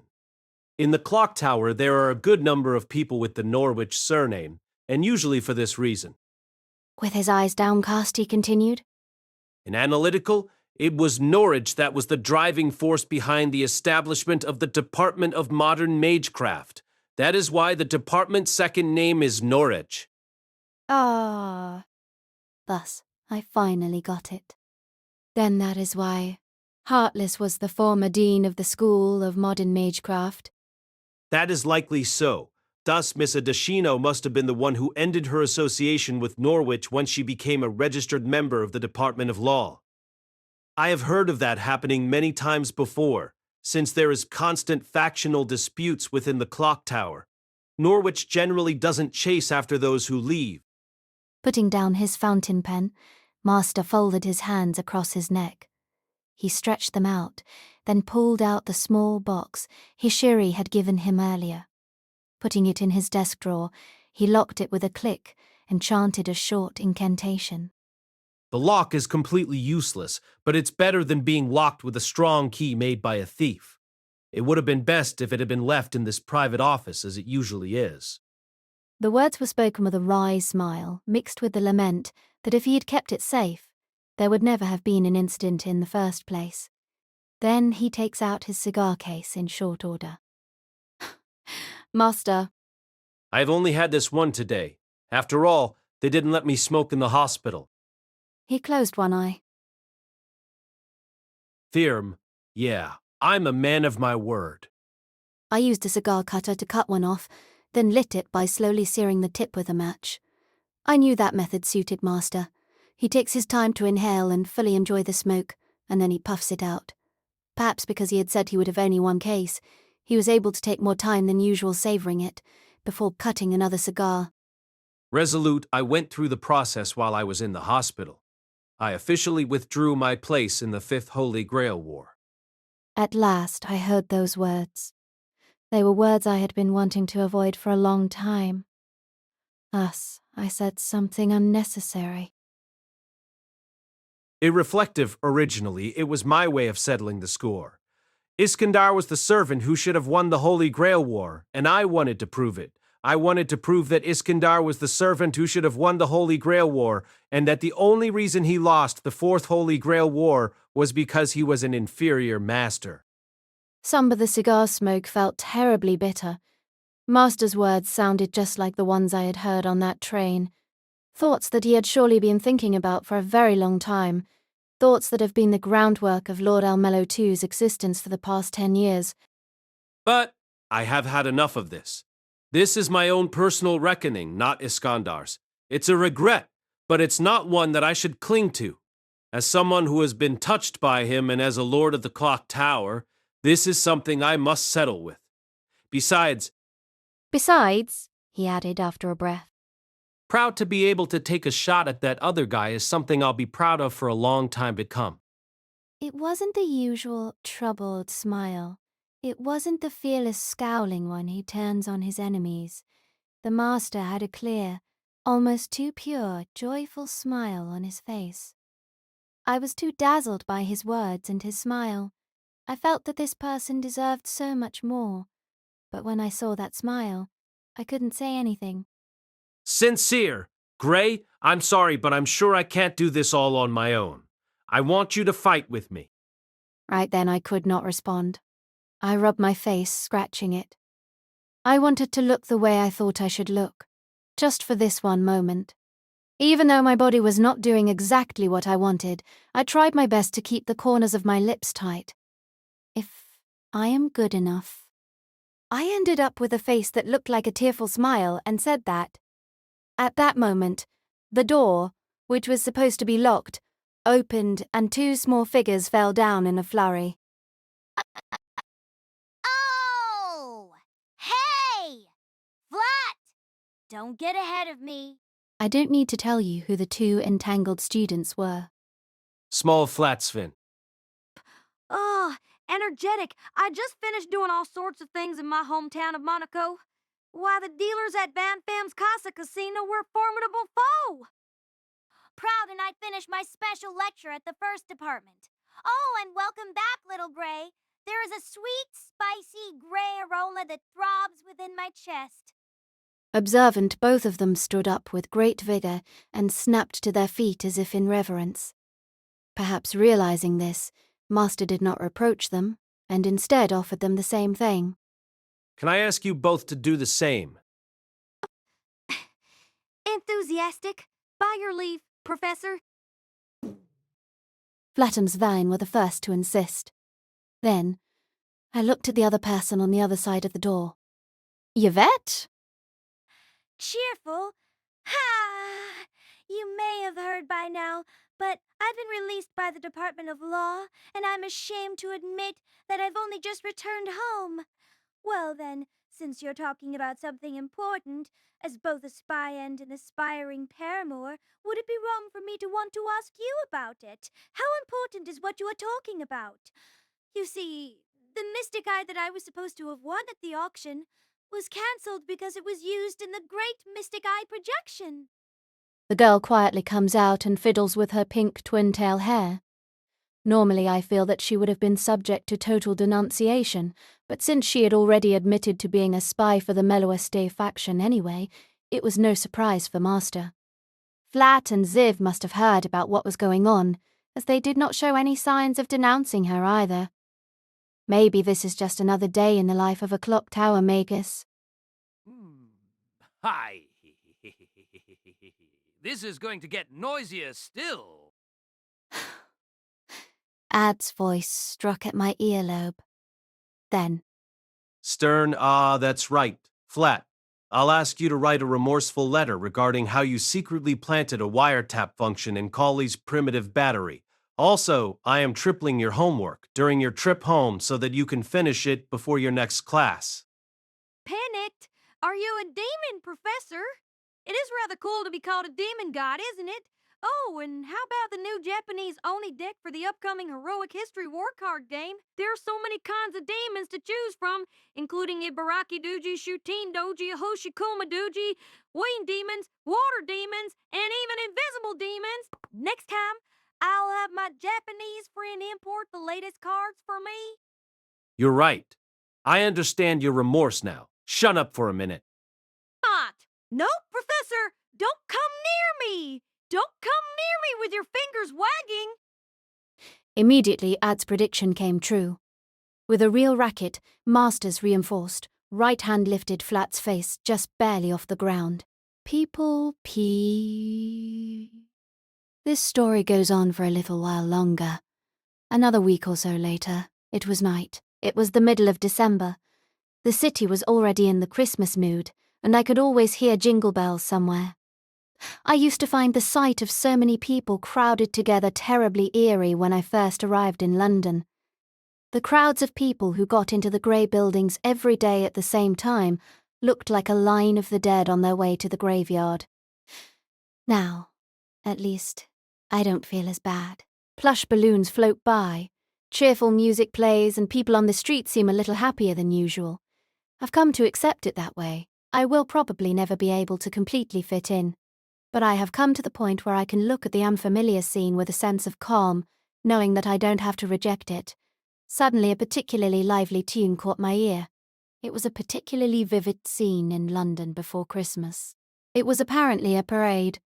People in costumes and fancy dresses were parading in a procession, and they danced beautifully against the backdrop of an orchestra-like band. Behind the slow procession, beautiful fireworks were often shot off, and the crowd cheered. New department store. The grand parade was apparently to celebrate the opening of the department store. The graceful white building was now revealed in a space that had been under construction for quite some time. I was in the mood for yet another London landmark, and thought vaguely that this must be a great success as an opening. But the parade was not the only reason I stopped. It was because a figure with a violin case was waving at me at the entrance of the department store. Mr. Melvin. With that, the young man with pure white hair laughed.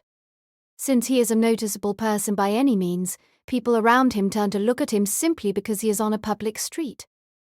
I needlessly worry that this is not good for a magi, for whom concealment is a virtue. Why are you here? This is my mother's business. Melvin's cupped his chin at the building behind him. The department store, sir? Sir? Tonight is the inauguration party, and I was feeling well enough to go out, so I just wanted to say hello. Even magi need to have a public profile, you know. It was on a different scale than that of a magus, which made me gulp in surprise.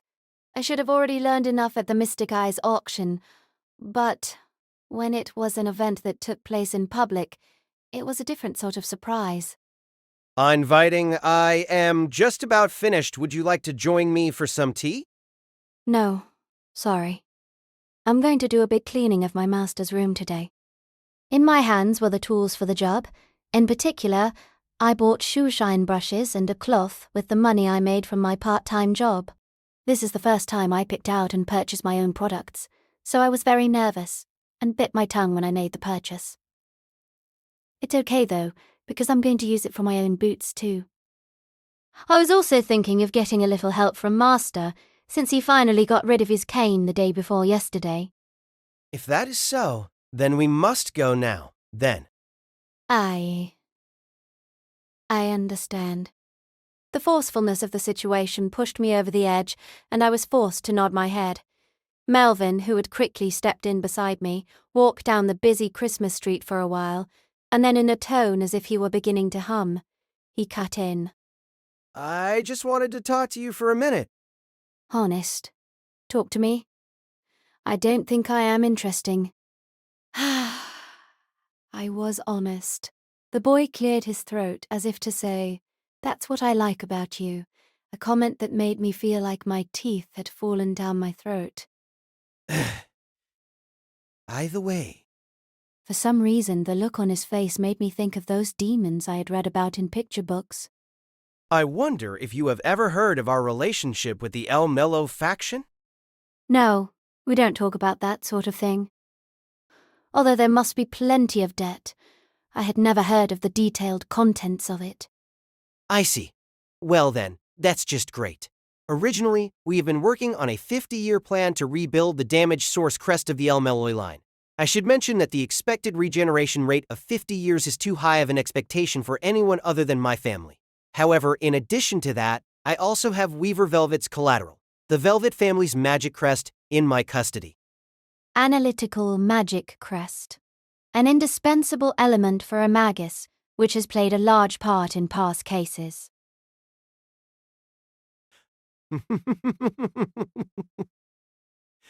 Then he was made Lord of El-Melloi by Mistress Rains. His magic crest was taken as collateral, and who better to take care of it than me, the tuner? I almost shouted. I had heard something along those lines several times before. It had come up in conversation before that Rains had taken something important as collateral from Master, but the details were new to me. Master's crest. Understood? Put it bluntly, it has almost no value as a magic crest. The Velvet family has only been around for 3 generations, and the original is not very good. It's the type of crest that doesn't have many side effects, but also doesn't have much magic engraved on it. However, this is the only crest that corresponds to the Weaver Velvet in this world. In terms of not letting a magus betray you, it's the best collateral. It's like taking away their reason for living right from the start. It would be, given the nature of the magic crest, a symbol of that magus passed down from generation to generation from their ancestors. It is another organ. The reason why they are so particular about lineage is because only their own descendants can pass on the magic crest. The crest is an indispensable component for Master to become a true magus, and no matter how much that man despairs of his own talent, he has not given up. Rhiners must have absolute faith in her brother. From her point of view, she knows that Master would never betray her. Maybe, I think. I guess that's how it all began. Strangely enough, there was no stirring in my heart. Even if that was the beginning, it didn't change the Master and Lena's that I know now, or their relationship, because it seems so natural to me. It doesn't shock you too much. I guess, I said to myself, as if somehow it was someone else's problem. The young man who had been peering at me hummed. He sounded an equal mixture of very bored and very interested. I remained silent and continued to walk for a bit. At some point, the number of people on the street had dwindled. It was because we were approaching Slur. Soon it will be a place of magi. It is a buffer zone, a place where reality and magic meet. There was a somewhat lonely Coke vending machine. Potted flowers lined up in the window of an old-fashioned apartment. Contradictory yet harmonious, the smell of life melted in the dark yet temple-like night. Suddenly, I asked a question. Mr. Melvin, why do you call him Waver? Yeah? Why not? Melvin tilted his head, as if it was rather strange to be asked. Unsincere, he will pass the name of Lord El-Melloi to someone else one day. They won't be the DI, or even the feared, but rather the true Lord El-Melloi. Then, won't it be lonely with no one to call him by his true name? I blinked at him as he said this in the most serious manner. The young man spoke to me in a polite manner, as if he were teaching me addition. Understood? The Fourth Holy Grail War had a profound effect on Waver. It's the reason I even took notice of him. Passed by our Tali studio, please subscribe to our channel if you enjoy listening. Samba Melvin says passionately under the winter night sky. However, even the previous 19 years must have been an important time for Waver, for without that time he would not have been able to become the man he is today. Likewise, if he had not been able to change, he would not have been able to become the man he was today. Likewise, if he should lose the title of Lord, then it would be as important a time for him as ever. Or at least, that's how I see it, and isn't that enough? The time leading up to, and during, the Fourth Holy Grail War, and the time when he will cease to be a lord. Ah, that's it. That's right. Something I had lost sight of because the influence of the Holy Grail War was too great. Something I had forgotten because I took it for granted that he was a lord, even though this self-proclaimed brute is a bastard. Perhaps because he is a bastard, he seems to arrive at the obvious things that everyone else overlooks with ease. I was a little frustrated, but there are things that even I can say. Sincere even so, to me, he is my master. For Mr. Flat, he is a professor, and for Miss Calls, Miss Louvier, and Mr. Svein, he's a teacher. For other students, too, I think it's the same. I'm sure that will never change. Hopeful, I hoped that I was able to stand up to him, if even a little. Melvin looked at me with a mysterious expression on his face. You are absolutely right. Yeah, I knew you had a slightly different angle on him than I did. Perhaps, though, we are saying the same thing. Isn't that a contradiction? Of course not. A person's number of faces increases as the number of people who see them increases, doesn't it? Conversely, if no one sees you, you have no face at all. I didn't mind the peculiar logic. It was a pleasure to meet you. Here we are. Mutual with a wave of his hand, Melvin spun around. Soon his back was covered in darkness, and even my eyes couldn't see him any more. Wistful, suddenly, I looked up at the night sky. Before I knew it, snow had begun to fall. The white crystals, which were gradually gaining momentum, made me anticipate that there would be a significant pile-up in the morning. Longing I wanted to see Master as soon as possible. I couldn't resist wishing upon the snowflakes that were falling, and the moon that was shining faintly amongst the clouds. I walked a little faster, but eventually, my legs slowed down as I headed directly for the street of Slar. Hopeful, please, please, may he have a future that will reward him as much as possible. Ominous, as if it were the deep sea, drown in this world. Afterward Yuichiro Higashide. There are spoilers for this volume here, so those who have not read it should promptly read it to the end. You have read this book, breathed a sigh of wonder, and are now reading the commentary. Alternatively, for those of you who are reading from the commentaries without reading, this is your last warning. Weaver Velvet, aka Lord El-Melloi II, is a resident of the Fate world, i.e. Type Moon's world, or Nasuverse in foreign parlance. His initial appearance was in the book Character Material, released by Type Moon. Along with several other characters who had yet to be seen, the book featured a mysterious magus that none of us had any idea about, and that we could only tilt our heads at. A few months later, he appeared in Fate/Zero as Waver Velvet, a bratty little kid. If you read Fate/Zero, you will understand his story easily enough. However, if you just follow his character in the case files of Lord El-Melloi II, you will find a few places that will make you scratch your head. In the first place, what is a magix? What is magic? Exactly what is magic and what is not. Why is it that Lord El-Melloi II tolerates magi, even though they are horribly inhuman? This is because of the great river, not Fujimura-san, that flows through this world, which comes from the place of the Type Moon world known as the Root. Translation note: Tiger can mean great river in Japanese. Informative servants hardly appear in the story. Combat itself is not even given much importance. The key emphasis is on magic and mystery. If any reader twists his/her head and says, I don't get it, try playing Mahatsukai no Yoru, PC game, for example, or reading Kara no Kyukai, The Garden of the Sinners. If that is not enough, recall the various magical descriptions in the Fate works, ask your friends, and then twist your head. Of course, you could also do a quick search on your phone or computer in front of you. You'll find out that an endless number of such idle stories are being told by fans, including me. If you go that far, you are already as good as lost in the depths of the ocean. You should be able to understand how the text of Fate/Grand Order that you casually passed by, or even a small word said in an interview in a magazine, is firmly connected to the world of Type Moon. Of course, you can enjoy most of the Fate series without seeing or knowing about it.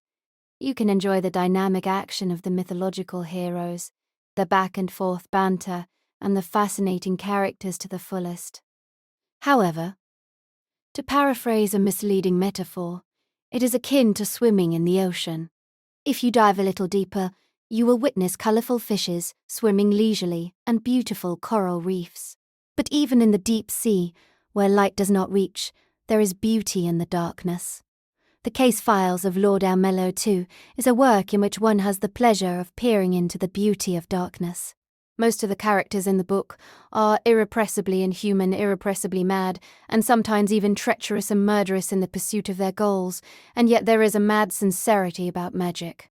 And since the world of Type Moon is not free from magic at any time, as long as you read this work carefully, you will be able to enjoy the works that will continue to appear in the future 70% more than others. Incidentally, Coles Forvege, who is a character from Fate/Apocrypha, has made a full appearance in this volume and has achieved great success from his point of view, but of course, the Holy Grail War that broke out in Fate/Apocrypha is not taking place in this world. Nevertheless, Coles joined the classroom with the idea that, if something similar happens, it will most likely end the same way.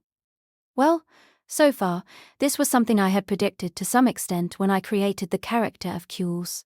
I did not expect that even the relatives and children of the Red Masters, who were treated as though they were invincible men like Camber and Tino from Desperado, would come into the classroom. Even though they had a small part in the comic version of Fate's Strange Fake, original story, Ryogo Narita Taipimon, manga Shizuki Mori, I never thought I would get to see their faces at all. Anyway, I'm sure Makoto-san is fine. I'm sure Makoto-san will make good use of them. Taipimon's speciality. When in trouble, turn to Makoto-san. No ko, half do, Makoto-sanda. Taps the train journey comes to an end. The mystic eyes fall asleep and close their eyelids once more. But this is not the end. It is only a brief respite until the eye opens again to gaze upon a new mystery. Informative, we apologize for the long wait. Here we are with the 5th volume, The Magic Eye Collecting Train, 2. I recall that we were under a lot of pressure to deliver the book during the winter because of the content of the first volume. Furthermore, the amount of foreshadowing in the first volume grew beyond my expectations, and even though I divided the book into upper and lower volumes, the text volume of the second part alone was more than a whole volume. This book was an all-out effort for me, just as it was for El-Melloi II. Sincere, it has been a long 4 months, especially for the fans who have loved El-Melloi II over the years. I hope you have enjoyed it. Now, let me start with a few words about the contents. As the title says, the story this time is about the intricacies of mortals, servants, agents, and magi, with a focus on mystic eyes, one of the most important tools in the world of Type Moon. I really wanted to depict the extent to which servants and vampires are superhuman in the eyes of ordinary people, as well as the extent to which it is possible for human mystic eyes, magic and martial arts to resist them. The result is a case with a large number of factors, but I would be happy if you think that by reading the case files of Lord El-Melloi II, you will find that not only Fate, but other Type Moon works will become more interesting. Of course, I would be happy the other way around too. I hope you will enjoy the book as much as I enjoyed writing it. In addition, in the first volume, I wrote that from this point forward is the latter half of the entire series. Those of you who have read this book will have a rough idea of what I mean. The case that El-Melloi II has to tackle, and those who are deeply involved with him have been unveiled. Even though only a part of it has been revealed, it is clear that the same problem will come back to haunt him. Therefore, this last volume is a fierce battle worthy of the opening of the second half of the series. The word whodunit is both an element of mystery and a blade that is pointed at all characters. Once that blade is pointed at you, everyone is hurt, everyone is conflicted, and everyone is forced to think about their own values. That is how it is. Perhaps my values are reflected in answering the following words. When is a person most beautiful? I think at least about one of them. I think that people are most beautiful when they are wounded, when they fall down, when they get covered in mud, and when they get back up again. So who was it that really fell down this time? Who was covered in mud? Who was the one who still got up? As the author, I would be more than happy if you, after reading this book, suddenly think of such a thing. Last but not least, I would like to thank Meniji Sakamoto for his beautiful illustrations, especially the young Olga Marie, my favorite. Kiyomuna Miwa for the research that formed the basis of the work, Yuichiro Higashide for reviewing Keels and even for his gracious commentary. I would like to thank Hikaru Sakurai and Ryago Narita for their help with the setting, as well as Kinoko Nasu, OKSG, and the rest of the Type Moon staff. I hope to see you again in the summer, November 2016. I'm currently reading Susan Greenwood's Witchcraft, a history, the study of magic and necromancy through the ages.